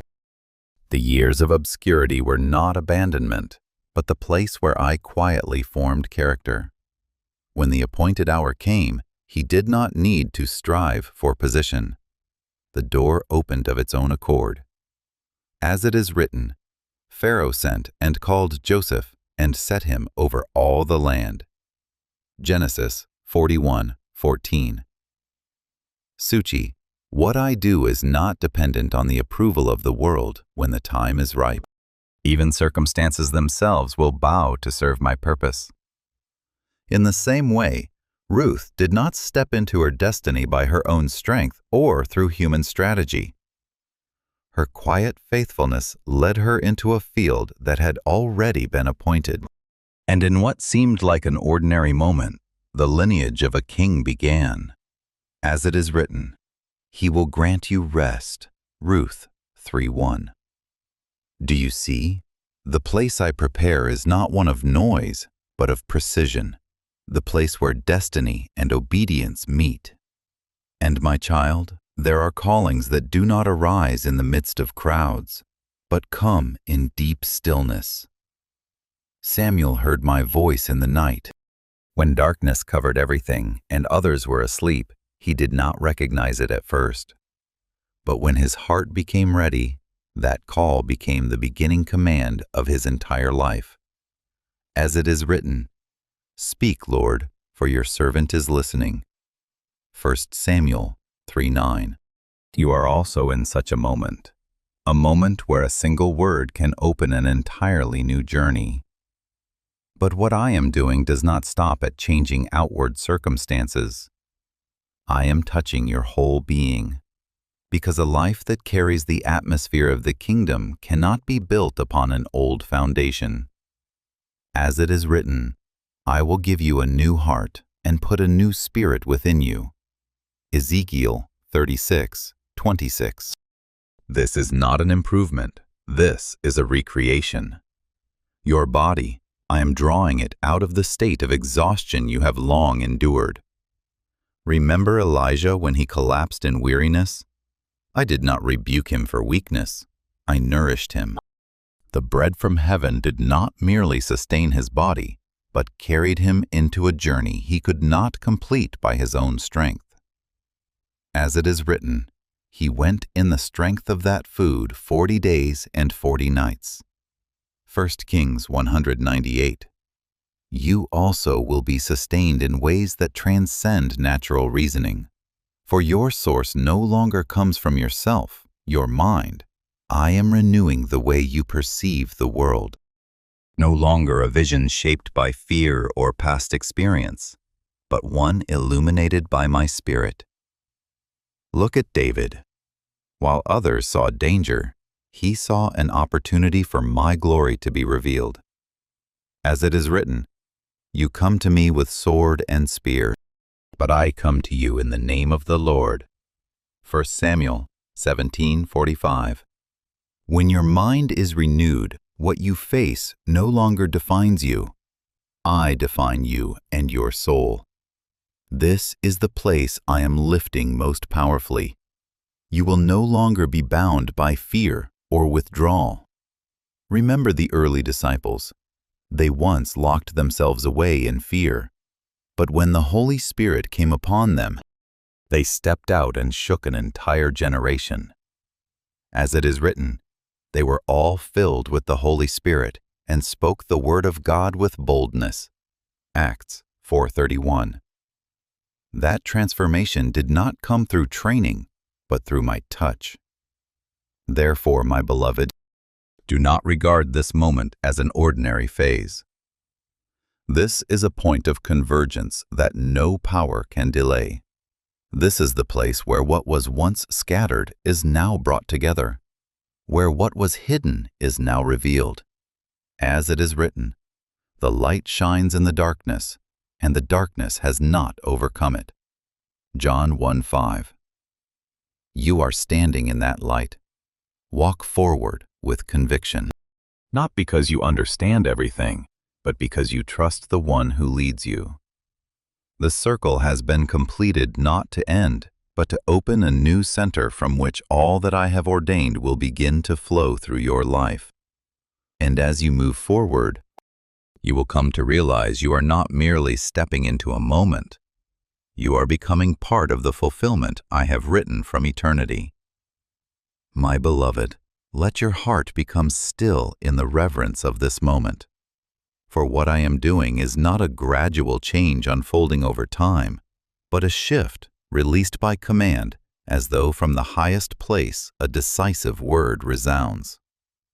The time has come, not a time determined by you, nor shaped by circumstance, but a time appointed long before you understood your own journey. As it is written, He spoke, and it came to be. He commanded, and it stood firm. Psalm 33:9. When my word is released, all things must respond without delay, without negotiation, without hesitation. You are standing within a transformation that cannot be measured by the mind. Outwardly, it may appear quiet, even causing you to think that nothing is happening. Yet in the unseen realm, everything is being rearranged with an intensity you have never encountered before. If you could hear with spiritual ears, you would discern that your environment is no longer the same. The things that once restrained you are being loosened. Invisible barriers are being shifted. As it is written, the angel of the Lord encamps around those who fear him and delivers them. Psalm 34:7. You are not alone in this movement. The heavens themselves are participating in what I am accomplishing for you. There are chapters in your life that you once believed had closed in disappointment. But I tell you, they have not been discarded. They are being rewritten, not with the ink of your memory, but with my intention. As it is written, all the days ordained for me were written in your book before one of them came to be. Psalm 13, verses 9 to 16. And now a new chapter is being opened, not because you have become perfect, but because you have become ready. Look back upon your journey, not to cling to what is past, but to recognize that my hand has never left you. The trials you have faced were not signs that I had forgotten you, but instruments I used to deepen the foundation within you. As it is written, we glory in tribulations, knowing that tribulation produces perseverance, and perseverance, character, and character, hope. Romans 5, Dree, fear. Nothing you have endured has been without purpose. Every fracture has been a place where my light could enter more deeply. Remember the story of Shadrach, Meshach, and Abednego, who entered the furnace not to be destroyed, but to be set free. The fire did not consume them. It burned away only their bonds, and in the midst of that fire, a fourth figure appeared, a testimony that I do not stand outside your trials, but enter into them with you. As it is written, the fire had no power over their bodies, only their bonds were burned. Daniel 3:27. So it is with you. What you thought would destroy you is in truth releasing you from unseen constraints. The days you have wept have not weakened you, they have deepened you. The moments of silence have not emptied you, they have taught you to hear my voice more clearly. The times you felt pressed to your limit were not meant to end you, but to enlarge your inner capacity. As it is written, we are hard pressed on every side, yet not crushed, struck down, but not destroyed. 2 Corinthians 4:89. You are not being broken, you are being formed. And now, when I declare it is time to be lifted up, this is not a distant promise, but a command already in motion. You do not need to push yourself into a new position. I am bringing you into it, not through strained effort, but through your obedience and alignment with what I am doing. As it is written, be still and know that I am God. Psalm 46:10. There are doors that do not open by human strength, but by my presence. My beloved, do not measure this moment by what your eyes can see. Silence is not a sign of stagnation. It is the outer layer of a deeper movement. Like a seed hidden in the soil, no one sees it grow. Yet at the appointed time it breaks through the ground and appears. As it is written, the seed sprouts and grows. First the blade, then the ear, then the full grain in the ear. Mark 4:28. You are in that very transition, the phase where the invisible is about to become visible. Therefore, stand firm in this awareness. You are no longer where you once were. You are no longer defined by what has passed. You are in an appointed moment, one in which, as you step forward, you will see that everything I have been preparing in secret is now emerging all at once. And when you look back, you will understand that no tear was wasted, no trial was without purpose, and no season was meaningless. Everything has led you to this very hour where I call you forth, lift you up, and reveal you in a way that only I can accomplish. My beloved, listen to me as a conductor carefully tuning each string within your soul, for what I am doing is not a temporary adjustment, but a complete restructuring, so that you may resonate with the sound I ordained from the beginning. There was a time when you lived as one, counting each beat just to avoid losing rhythm in the midst of chaos. Each step marked by hesitation, each breath shaped by survival. But now I am no longer calling you to remain in that old rhythm. I am bringing you into a greater symphony where you no longer react to circumstances, but become the one who sets the rhythm. As it is written, He has put a new song in my mouth. Psalm 4:3. And that song is not an echo of the past, but the sound of a new reality being unveiled through you. Understand this clearly. I am not merely touching a small part of you. I am aligning your entire body, mind, and spirit as an instrument calibrated for a higher purpose. When I elevate, I do not work in fragments as you might expect. I speak, and everything begins to change from the root. As it is written, if anyone is in Christ, he is a new creation. Old things have passed away. Behold, all things have become new. 2 Corinthians 5:17. This is not improvement, this is transformation. Your body, I am drawing it out of the inertia of weariness that you once accepted as inevitable. You once believed exhaustion was the price required to continue, but I declare, no longer. Remember Elijah when he collapsed in depletion? I did not demand that he become stronger. I restored him. As it is written, arise and eat, because the journey is too great for you. 1 Kings 197. Strength does not come from striving, but from receiving. You will move forward not because you force yourself onward, but because a new source of strength is carrying you. Your mind. I am resetting the way you perceive and understand all things.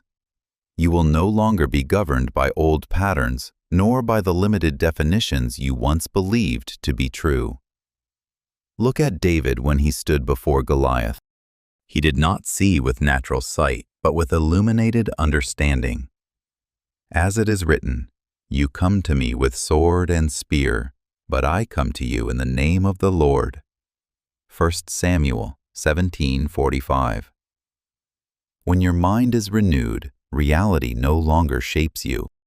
You and me will shape reality and your soul. This is where I am lifting you with the greatest power. You are no longer one who withdraws in fear, no longer one who merely strives to keep from falling. I am bringing you into the position of one who is sent. Like the early disciples once they shut themselves behind closed doors in fear, yet they became those who carried fire, who carried a voice that stirred an entire generation. As it is written, you will receive power when the Holy Spirit comes upon you. Acts 18. That power is not for survival, it is for influence. Therefore, my child, release the old way of living, the way of one who merely tries to hold rhythm, who only struggles not to break. You are no longer in a season of striving just to survive. I have already brought you beyond that threshold. You are now in a season where your very presence becomes impact. You are no longer one who only sustains breath. You are one who releases life. As it is written, "The Lord God breathed into his nostrils the breath of life, and man became a living being." Genesis 2:7.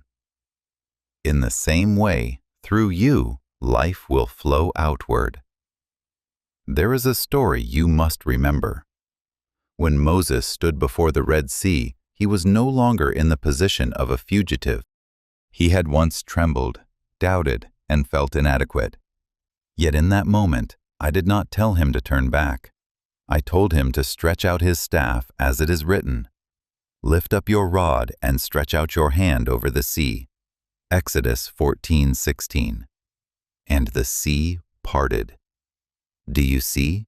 The power was not in the staff, but in the commission. You also hold in your hands what I have entrusted not to keep, but to execute. And now, when I say that you are being brought into a sphere of influence, it is not encouragement. It is establishment. You do not need to wait for another sign to begin. As it is written, you are the salt of the earth. You are the light of the world. Matthew 5:13. Salt does not wait to become salty. It already is. Light does not wait to shine. It already shines. So it is with you. You are not waiting to become. You have already been appointed to be. My beloved, I know every layer of weariness you have carried, every wound you have concealed, every shadow you thought unseen. Yet I have seen it all, and I have not turned away. I do not merely heal you, I calibrate you. As it is written, though I walk through the valley of the shadow of death, I will fear no evil. Psalm 23:4. You have passed through, and now you are being positioned rightly. Therefore, open yourself fully. For what I am doing cannot be contained by hesitation. This is no longer a stage of preparation. It is a stage of execution. No longer learning how to stand, but walking in authority. No longer avoiding failure, but acting under my guidance. And as you move forward, you will realize you are not merely living a new life. You are becoming an instrument through which my kingdom is revealed upon the earth. My beloved, allow me to touch the place you often overlook. The place you assume to be nothing more than ordinary reactions. Yet, in truth, it is the hidden language of your being responding to my movement. When I lead you into this moment, I do not begin with what is outward, invisible, but with your very body. For the body is the first to respond when the spiritual realm shifts. You have gone through days when your strength seemed drained, nights when your rest was incomplete, waves of weariness without clear cause, and you have wondered what was happening. But I tell you, this is not collapse. It is the sign of a deeper adjustment taking place within you. Remember Eli when he lay down beneath the broom tree, not because he was weak, but because he stood at the threshold of a great transition. I did not rebuke him, nor demand more effort from him. I gave him rest. I gave him food. I restored him. As it is written, "Arise and eat, for the journey is too great for you." 1 Kings 197. So it is with you. Your body is not resisting you. It is adapting.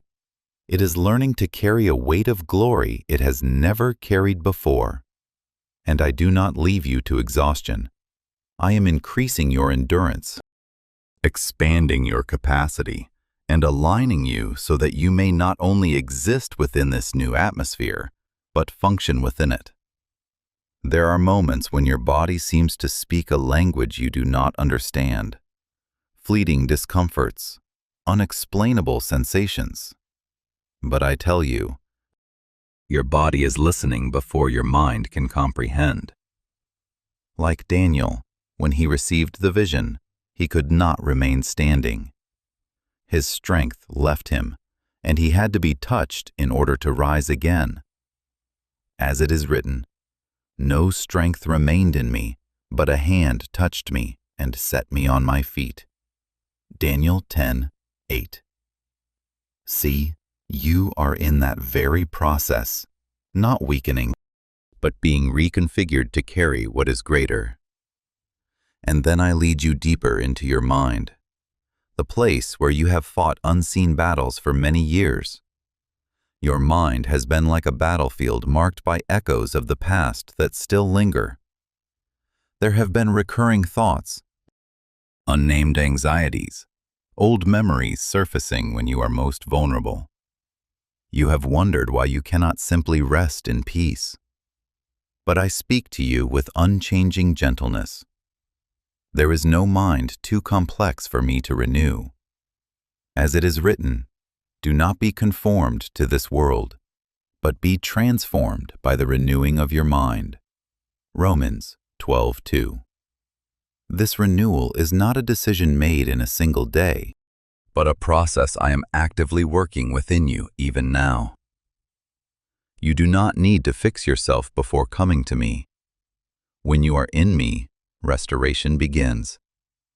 I see the loops of thought you cannot escape, the questions without answers, the fears without form, yet carrying real weight.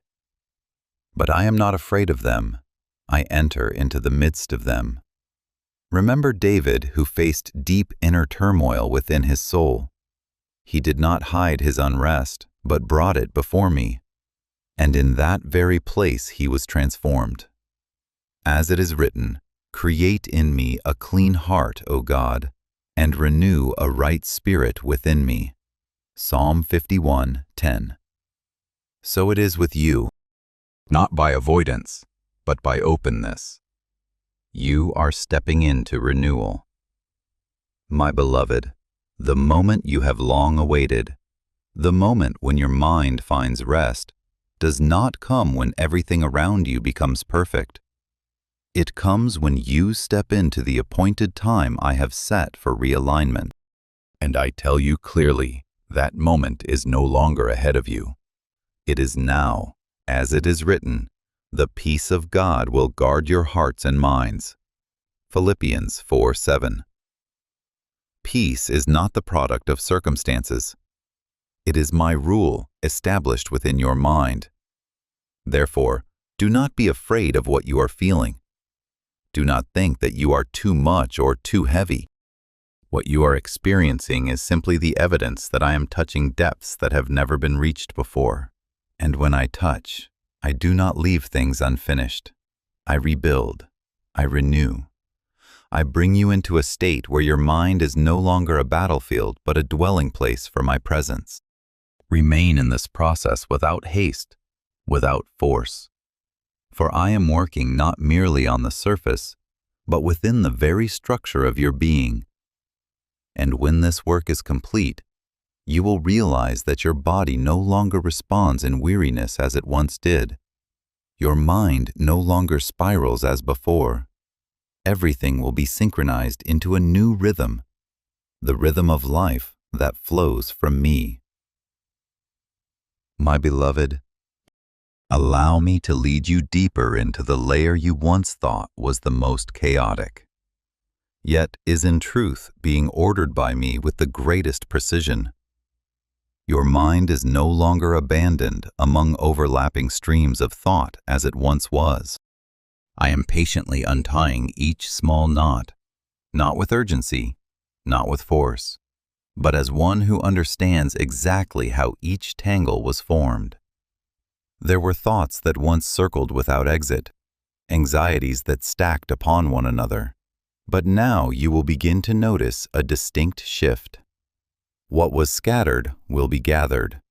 What was noisy will grow still. And what once clung as fear will fall away like leaves that can no longer hold. as it is written, "You will keep him in perfect peace, whose mind is stayed on you." Isaiah 26:3. Peace is not the result of controlling every thought. It is the evidence that I am reigning within your mind. You will find that when your mind is realigned, you no longer struggle to understand as you once did. Clarity will come naturally. Without strain, decisions that once caused hesitation will become clear. The things that once confused you will no longer hold power over you, for I am bringing your mind into a different frequency, the frequency of the kingdom, where all things operate in order, in light, in truth. As it is written, God is not the author of confusion, but of peace. 1 Corinthians 14:33. When you are in me, your mind will reflect that very nature. Remember David, who faced countless pressures and dangers, yet did not allow his mind to be consumed by chaos. He learned to turn his thoughts toward me, and from there he saw what others could not see. As it is written, "Why are you cast down, O my soul, hope in God?" Psalm 42:5. You are entering that same state, not by your own strength, but by my leading. And now I lead you into the deepest layer, your soul, where you have fought battles unseen by any other. Not loud battles, but quiet tensions, the pull between returning to what is familiar and stepping into what is new. Between knowing you are called and feeling unready. There have been moments when you stood between two shores, no longer willing to live as before, yet not fully stepping into what I have set before you. But I tell you, this is not weakness. It is the sign of transition. I do not look upon your soul as one who is lost, but as one who is being refined. The flame within you has not gone out. It has only been drawn inward so that it would not be extinguished by strong winds. And now I am breathing upon that very flame again. As it is written, "Come from the four winds, O breath, and breathe upon these slain, that they may live." Ezekiel 37:9. Remember the valley of dry bones, a place where everything seemed finished. Yet when my breath came, life arose from the very place of death. Your soul is undergoing the same. This is not restoration from the outside, but an awakening from within. You once thought there were parts of you that had become frozen, no longer able to feel, no longer able to respond. But I have never overlooked those places. I touch them, not forcefully, but with unwavering intention. And when I touch, life begins to move again. As it is written, He restores my soul. Psalm 23:3. This renewal is not a fleeting emotion, but a restoration that reaches to the root. Remember Peter. He believed he had failed completely after denying me. Yet I did not see him as one who was lost, but as one who would be restored and sent. And when I asked him, "Do you love me?" John 21:17, it was not to remind him of his failure, but to awaken his soul. So it is with you. I do not call you based on what you have done, but on what I know you will become. My beloved, allow this process to continue without resistance. Do not fear what is being dismantled, nor be troubled when old things fall away. For I am not only removing, I am replacing. I am not only cleansing, I am filling. And when your soul is breathed upon again by my Spirit, you will no longer remain in between.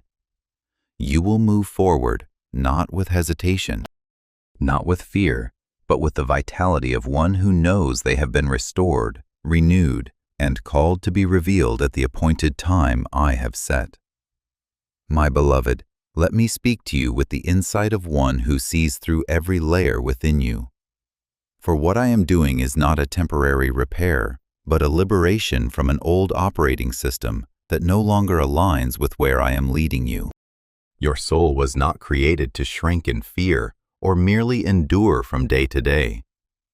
It is called to carry a different atmosphere, the atmosphere of the kingdom, where life is not limited by circumstance, but shaped by my presence. Therefore, I am stripping away from your spirit the remnants of a survival mindset, not because you are weak, but because you are no longer permitted to live at that level, as it is written. For God has not given us a spirit of fear, but of power, and of love, and of a sound mind. 2 Timothy 1:7. You no longer belong to fear. You belong to the strength established in me. You must understand that the assignment I have placed within you cannot be carried by a constricted soul. What I have called you to do does not affect you alone. It extends through others, through generations you have not yet seen. Therefore, your soul must be expanded, strengthened, and properly filled. As it is written, enlarge the place of your tent. Do not hold back. Isaiah 54:2. I am not forcing you to become something foreign. I am restoring your true capacity, the capacity I ordained from the beginning. And hear this clearly. The realignment within you does not occur in fragments. Your body, mind, and spirit do not function independently. They operate as a system designed to move in harmony. When I touch one layer, I simultaneously affect all three. When your body begins to receive new strength, your mind no longer needs to remain in constant defense. When your mind becomes still, your soul begins to speak more clearly, no longer drowned in noise. And when your soul is strengthened, your body responds with peace and stability. As it is written, may the God of peace himself sanctify you completely, and may your whole spirit, soul, and body be kept blameless. 1 Thessalonians 5:23. I do not work in parts. I work to completion. And when you step into that state, you will no longer be shaped by circumstances. Rather than reacting to what happens, you will become the one who carries an atmosphere of peace, of clarity, of power. As it is written, the kingdom of God is not in word, but in power. 1 Corinthians 4:20. That power is not something you strive to produce. It is the natural result of a life aligned with me. But, my child, what I am doing in you does not end with you. Every time you release a fear, you are not only freeing yourself, you are breaking a chain that those who come after you will not have to bear.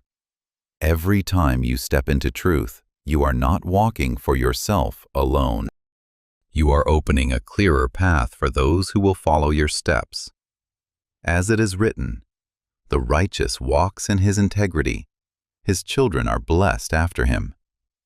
Proverbs 27. Your obedience today becomes the inheritance of tomorrow.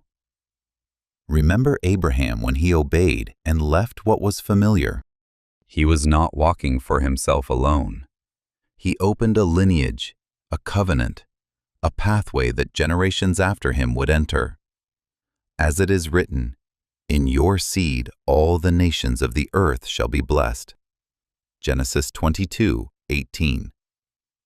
So it is with you. What you do today carries meaning far beyond the present. Therefore, my beloved, do not see this transformation as an isolated personal journey. This is the opening of a flow. You are not being changed merely to live better. You are being changed to make way. I am enlarging your soul to carry what is greater, strengthening you to stand under greater weight, and illuminating you to lead others out of darkness. So yield to this process with trust. Do not shrink when I expand you. Do not fear when I remove what is familiar. For I do not take away to leave you empty. I take away to make room for what I am pouring in. And when this process is complete, you will no longer recognize yourself in the old way, because you will have become one who is aligned, filled, and sent to carry the influence I ordained from the beginning. My beloved, stand firm in my word, for this is no longer encouragement. It is the establishment of your identity, one you must no longer misunderstand. I did not create you to tremble before circumstances, nor place you in this world to live in constant caution. You do not belong to an atmosphere of fear. You were born from the source of authority. As it is written, I have given you authority over all the power of the enemy. Luke 10:19.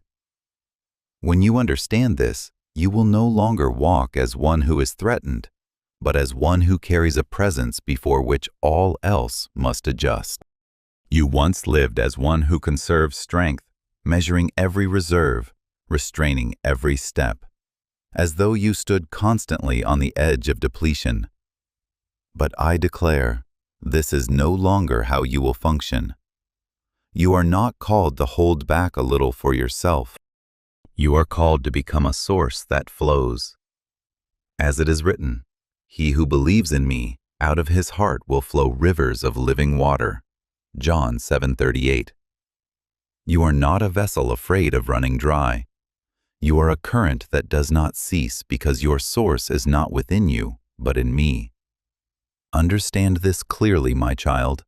I have not called you to live in strain. Striving is the language of those who do not know to whom they belong. But you know you are not building your life by your own strength. You are carrying out what has already been appointed. As it is written, the Lord will fight for you. You need only to be still. Exodus 14:14. That stillness is not passivity. It is the steadiness of one who knows they stand within my authority. Look again at how I have lifted those I have chosen. Moses was no longer a fugitive when he stood before the sea. He was no longer trembling as he once was. When I spoke, he lifted his staff and the waters parted. As it is written, stretch out your hand over the sea. Exodus 14:16. The power did not come from the act itself, but from the commission behind it. So it is with you when you move according to my voice. Reality itself will adjust to align with what I have ordained. And remember Joshua, who entered the promised land not with hesitation, but with boldness. As it is written, be strong and courageous, for the Lord your God is with you. Joshua 1:9. That courage did not come from personality, but from awareness. When you know I am with you, you no longer need to reassure yourself. Therefore, my beloved, let this be deeply established within you. You no longer walk with the old trembling rhythm. Your steps now carry the steadiness of one who has been established. You no longer think through the old lens, a lens distorted by fear and limited experience. Your mind is being illuminated by truth. As it is written, the path of the righteous is like the light of dawn. Proverbs 4:18. When light shines, confusion has no place to remain, and you will no longer react from former fears. The things that once caused you to withdraw will no longer hold authority over you, for your soul has been lifted. As it is written, the Lord is my light and my salvation. Whom shall I fear? Psalm 27:1. When light becomes the nature you carry, darkness can no longer define your response. Now I speak to you from the place that cannot be shaken, from the throne where every moment is appointed and every destiny is sealed. You no longer live within the atmosphere of survival, for survival belongs to those who have not yet discovered where they belong. But you know your source. You know the one who has sent you. And you know that wherever you step, the atmosphere will change. You no longer carry the breath of striving. The breath you carry is the breath of commissioning. Just as when I breathed upon the disciples and said, "Receive the Holy Spirit," John 20:22. It was not merely a moment. It was a transfer. You are in that very transfer now. You are no longer attempting to construct your life. You are executing what has already been written. Therefore, walk as one who bears kingship, not in pride, but in right understanding. You know where you come from. You know why you have been sent, and you know that the atmosphere you carry is not your own. It is mine. And as you walk in this way, you will see something clearly. You do not need to strive to change your environment. Your very presence when aligned with me will, in itself, transform the environment. For you are not merely living, you are carrying another reality. A reality that has the authority to shape wherever you set your foot. My beloved, let your heart open to the light that is rising. For what I am doing in you is no longer hidden as it once was. This shift will become evident like the dawn spreading across the mountain peaks without noise, without display, yet unstoppable. Darkness is not driven out by loud sound, but dissolves the moment light touches it. So it will be with you. You will realize that you are no longer standing in a place of waiting. The days of watching opportunities pass have come to an end. In this season, your very steps will open the way. As it is written, "Lift up your heads, O gates, that the King of glory may come in." Psalm 24:7. And you are the place through which that gate is opened. You will no longer ask, you once did, "Will I be used?" For that question exists only when you do not yet understand who you are. But when identity is revealed, hesitation has no place. The one who is chosen does not stand outside observing. The one who is chosen steps in and functions as one who has received the assignment. As it is written, "You are a chosen generation, that you may proclaim the praises of him who called you." 1 Peter 2:9. You no longer need to prove your worth. You are called to reveal what I have placed within you. And, my child, the fear of smallness is leaving you. Not because you are becoming great by the world's measure, but because you are beginning to see your true stature in me. That stature does not come from years, from accumulated experience, or from human recognition. It comes from my light growing within you. As it is written, "The path of the righteous is like the morning sun, shining ever brighter till the full light of day." Proverbs 4:18. That light does not stop, it increases, and you will find yourself walking in a clarity you have never known before. You no longer live day by day merely to get through. Survival is no longer your aim.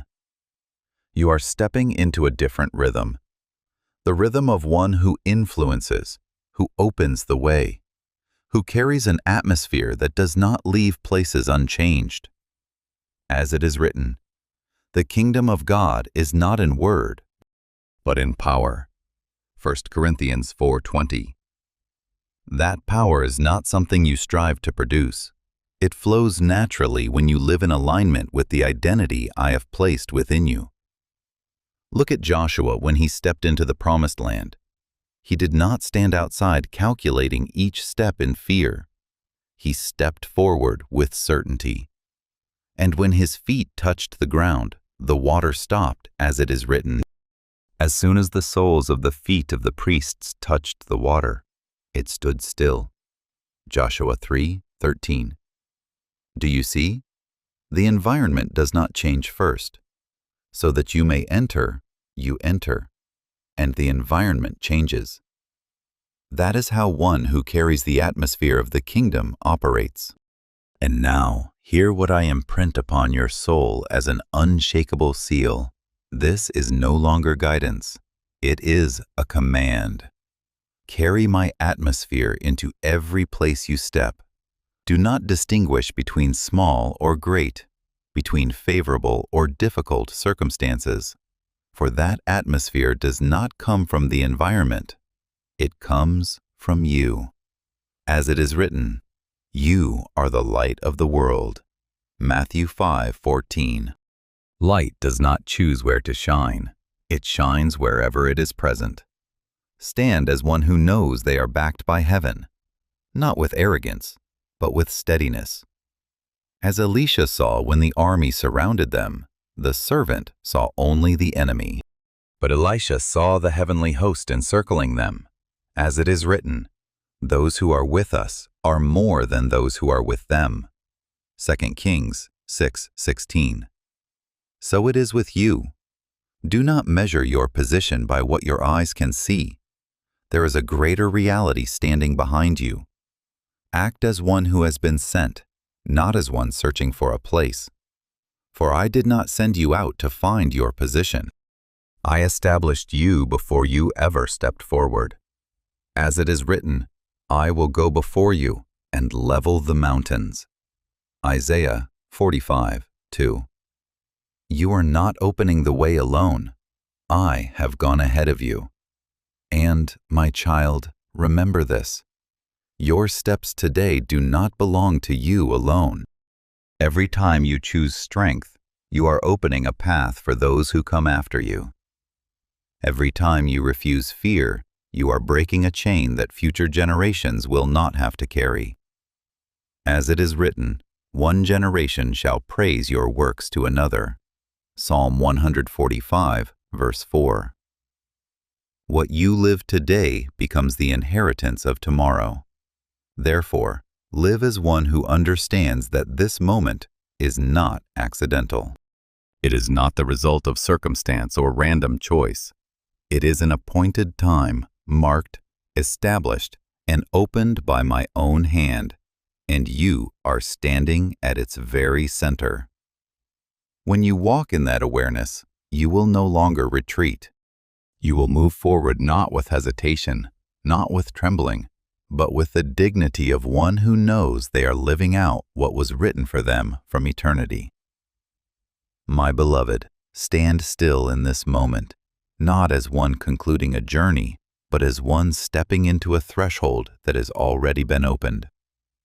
I am not speaking of a symbol, nor an idea for you to contemplate and forget. This is a reality in motion, a true door where you are no longer standing outside in longing, but have been brought in to pass through. And I desire that you step through with clarity. You do not leave what I have spoken with a passing emotion, but with an established position, with the posture of one who is ready, and with the awakened awareness of a soul that has been marked beyond reversal. Look back upon your journey, not to return, but to recognize what I have woven in silence.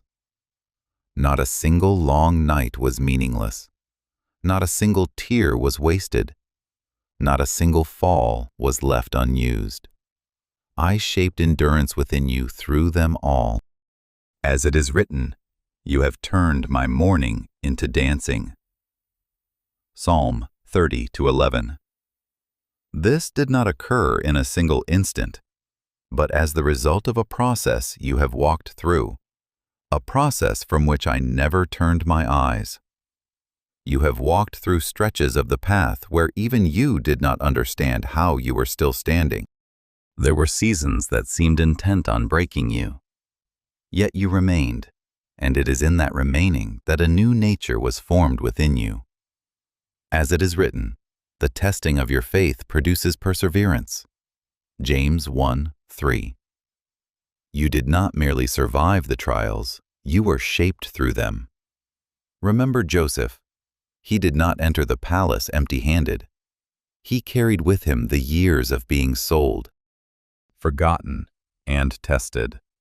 And those very things became the foundation for the position he stepped into. As it is written, God has made me forget all my hardship. Genesis 41-51. It was not that his memory was erased, but that it was transformed into strength. So it is with you. What you have endured has now become the weight of glory you carry. And, my child, this is what you must hold firmly. You do not step into this moment in lack. You step in fullness. Not fullness according to the measure you once understood, but according to what I have prepared. As it is written, my grace is sufficient for you. 2 Corinthians 12:9. That sufficiency does not come from what you have accumulated, but from what I have formed within you through every season. You may not yet see the full stature of who you are in this moment, but I do.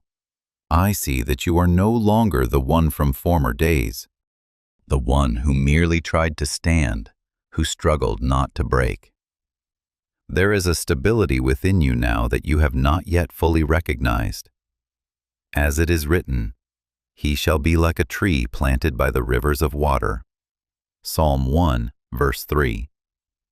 Not because circumstances are favorable, but because your roots have gone deep. Therefore, as you stand before this door, do not step as one who doubts. Do not step as one unsure of whether you belong. You belong here. You have been prepared for this place, and I am the one who has brought you here. As it is written, I have set before you an open door, and no one can shut it. Revelation 3:8. When I open, no power can hinder. Step forward with the awareness that your destiny is no longer in a state of potential. It has been activated, not in a loud way, but in a way that cannot be reversed. Like a seed that has already sprouted, it cannot return to being a seed. So it is with you. You cannot return to your former way of living. Because you have seen, you have heard, and you have been touched. And what I desire for you to carry is not the memory of a message, but the transformation of your very being. When you leave this moment, you do not depart as one who has heard something profound, but as one who has been positioned anew. As it is written, stand fast in the freedom with which Christ has made us free. Galatians 5:1. That freedom is not for returning. It is for advancing, my beloved. Step through this door with certainty. There is no need for haste, but there must be no hesitation. For I do not only open the door, I stand there, waiting for you to enter. And when you step through, you will realize the journey does not end here. It has only just begun. But this time, you do not walk as one searching for the path. You walk as one who has been placed upon it. My beloved, stand still in the reverence of what I am about to reveal. For this is no longer something you receive by emotion, but by the deep knowing of your spirit.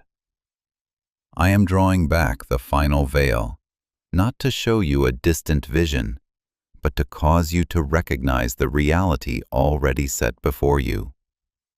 You are not merely one who has been restored after brokenness. You are not only one who has been lifted from seasons of darkness. You are not simply one who has been redirected onto the right path. You are the starting point of a flow that generations will step into. Let this settle within you as an unshakable truth. What I have done in you does not end with you. It extends beyond time. Reaching those you have never met, touching generations you do not yet know. As it is written, One generation shall declare your works to another. Psalm 145, verse 4. You are not merely living for the present, you are shaping a legacy. And that legacy is not built through grand words, but through quiet choices, unseen tears, and the moments you stood firm when no one was watching. Do you think the battles you have endured were only for you to survive them? No. They were chains you have broken, not only for yourself, but for those who will come after you. What once bound, you will no longer have authority over them. As it is written, where the Spirit of the Lord is, there is freedom. 2 Corinthians 3:17. That freedom does not end within you. It becomes a foundation upon which others will rise. Look to Abraham when he walked in obedience. He was not walking for himself alone. He opened a covenant, a lineage, a pathway that generations would enter. As it is written, I will make you into a great nation, and all peoples on earth will be blessed through you. Genesis 12:2-3. So it is with you. What I am doing in you is generational, not merely personal, my child. You are a marker, a living signpost that others will look to and find hope, not because you are perfect, but because you are real. They will see in you one who has passed through fire and was not consumed, who has walked through deep waters and was not overwhelmed. As it is written, when you pass through the waters, I will be with you. When you walk through the fire, you shall not be burned. Isaiah 43:2. Your life will become a testimony more powerful than any spoken message. And you must understand this clearly. I did not choose you because you were already complete. I did not choose you because you were without fracture. I chose you because you yielded, because you did not turn away when you were being shaped, because you were willing to be transformed. As it is written, the Lord does not see as man sees. He looks at the heart. 1 Samuel 16:7. It was your heart that opened the way for me to do what is great. You may feel that what I am speaking is too great compared to how you once saw yourself. But I tell you, it is precisely because it is great that I chose you. If it were small, it would not require the depth of transformation you have undergone. If it were ordinary, it would not require the length of journey you have walked. But because it carries generational weight, I have prepared you in ways unseen. Therefore, my beloved, receive this not with doubt, but with surrender. You do not need to become that person. You have already been appointed as that person. What remains is for you to walk in that truth each day. As it is written, walk worthy of the calling with which you were called. Ephesians 4:1. And as you walk, you will see your life will not merely improve. It will begin to create waves, waves of hope, of resilience, of light. Those who come after you will not start where you started. They will begin where you finished. And this is what I intended when I chose you, not for you to merely live, but for you to make a way. Hold this within you as an unshakable seal. You are not only one who has been saved, you are one who has been sent to shape a generation. And everything I have done in you is only the beginning. My beloved, let your breath settle into this deep awareness. What is opening before you is not a neatly closed ending, but an irreversible beginning being unfolded. You no longer stand at the edge of hesitation as you once did. From this very moment, your rhythm has shifted. No longer the rhythm of one who weighs and measures, but of one who is sent. As it is written, he whom God has sent speaks the words of God. John 3:34. And you no longer speak from the fear of being misunderstood, but from the conviction that your voice has been touched. Recognize this.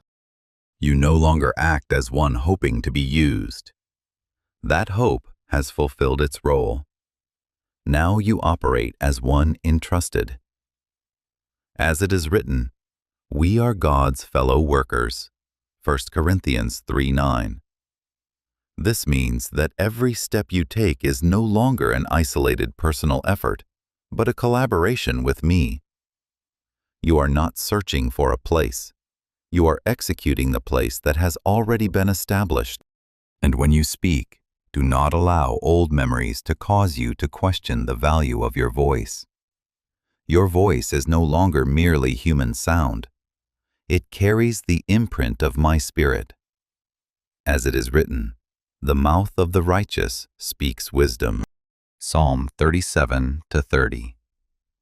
When you speak, it is not to impress, but to express what has been placed within you. Your words will no longer fall into emptiness. They will touch. They will open. They will awaken. My child, even the way you stand has changed. You no longer stand as one seeking assurance from circumstances. You stand as one who knows they are backed. Remember Elisha when he was surrounded yet did not fear because he saw what others could not? As it is written, those who are with us are more than those who are with them. 2 Kings 6:16. So it is with you. Do not evaluate your position by what is visible. There is an unseen reality standing behind every step you take. And now as you look ahead, let that vision be cleansed from former anxieties. The future is no longer something that unsettles you. It is the place you have been positioned into with precision. As it is written, to everything there is a season. He has made everything beautiful in its time. Ecclesiastes 3:1. Cherie, you have not arrived too early nor too late. You are exactly where you are meant to be in the moment and context I have appointed. Therefore, my beloved, let this awareness flow within you continually. You did not hear these words by accident. There is no randomness in the way I lead. You have been called, chosen, and placed into the light, not to stand still, but to live within it. As it is written, you were once darkness, but now you are light. Walk as children of light. Ephesians 5:8. Let each day from this point forward no longer be a repetition of the past, but a revelation of grace. Your breath no longer carries the pressure of becoming someone. It carries the rest of one who knows they already belong. And as you live from that place, you will discover this.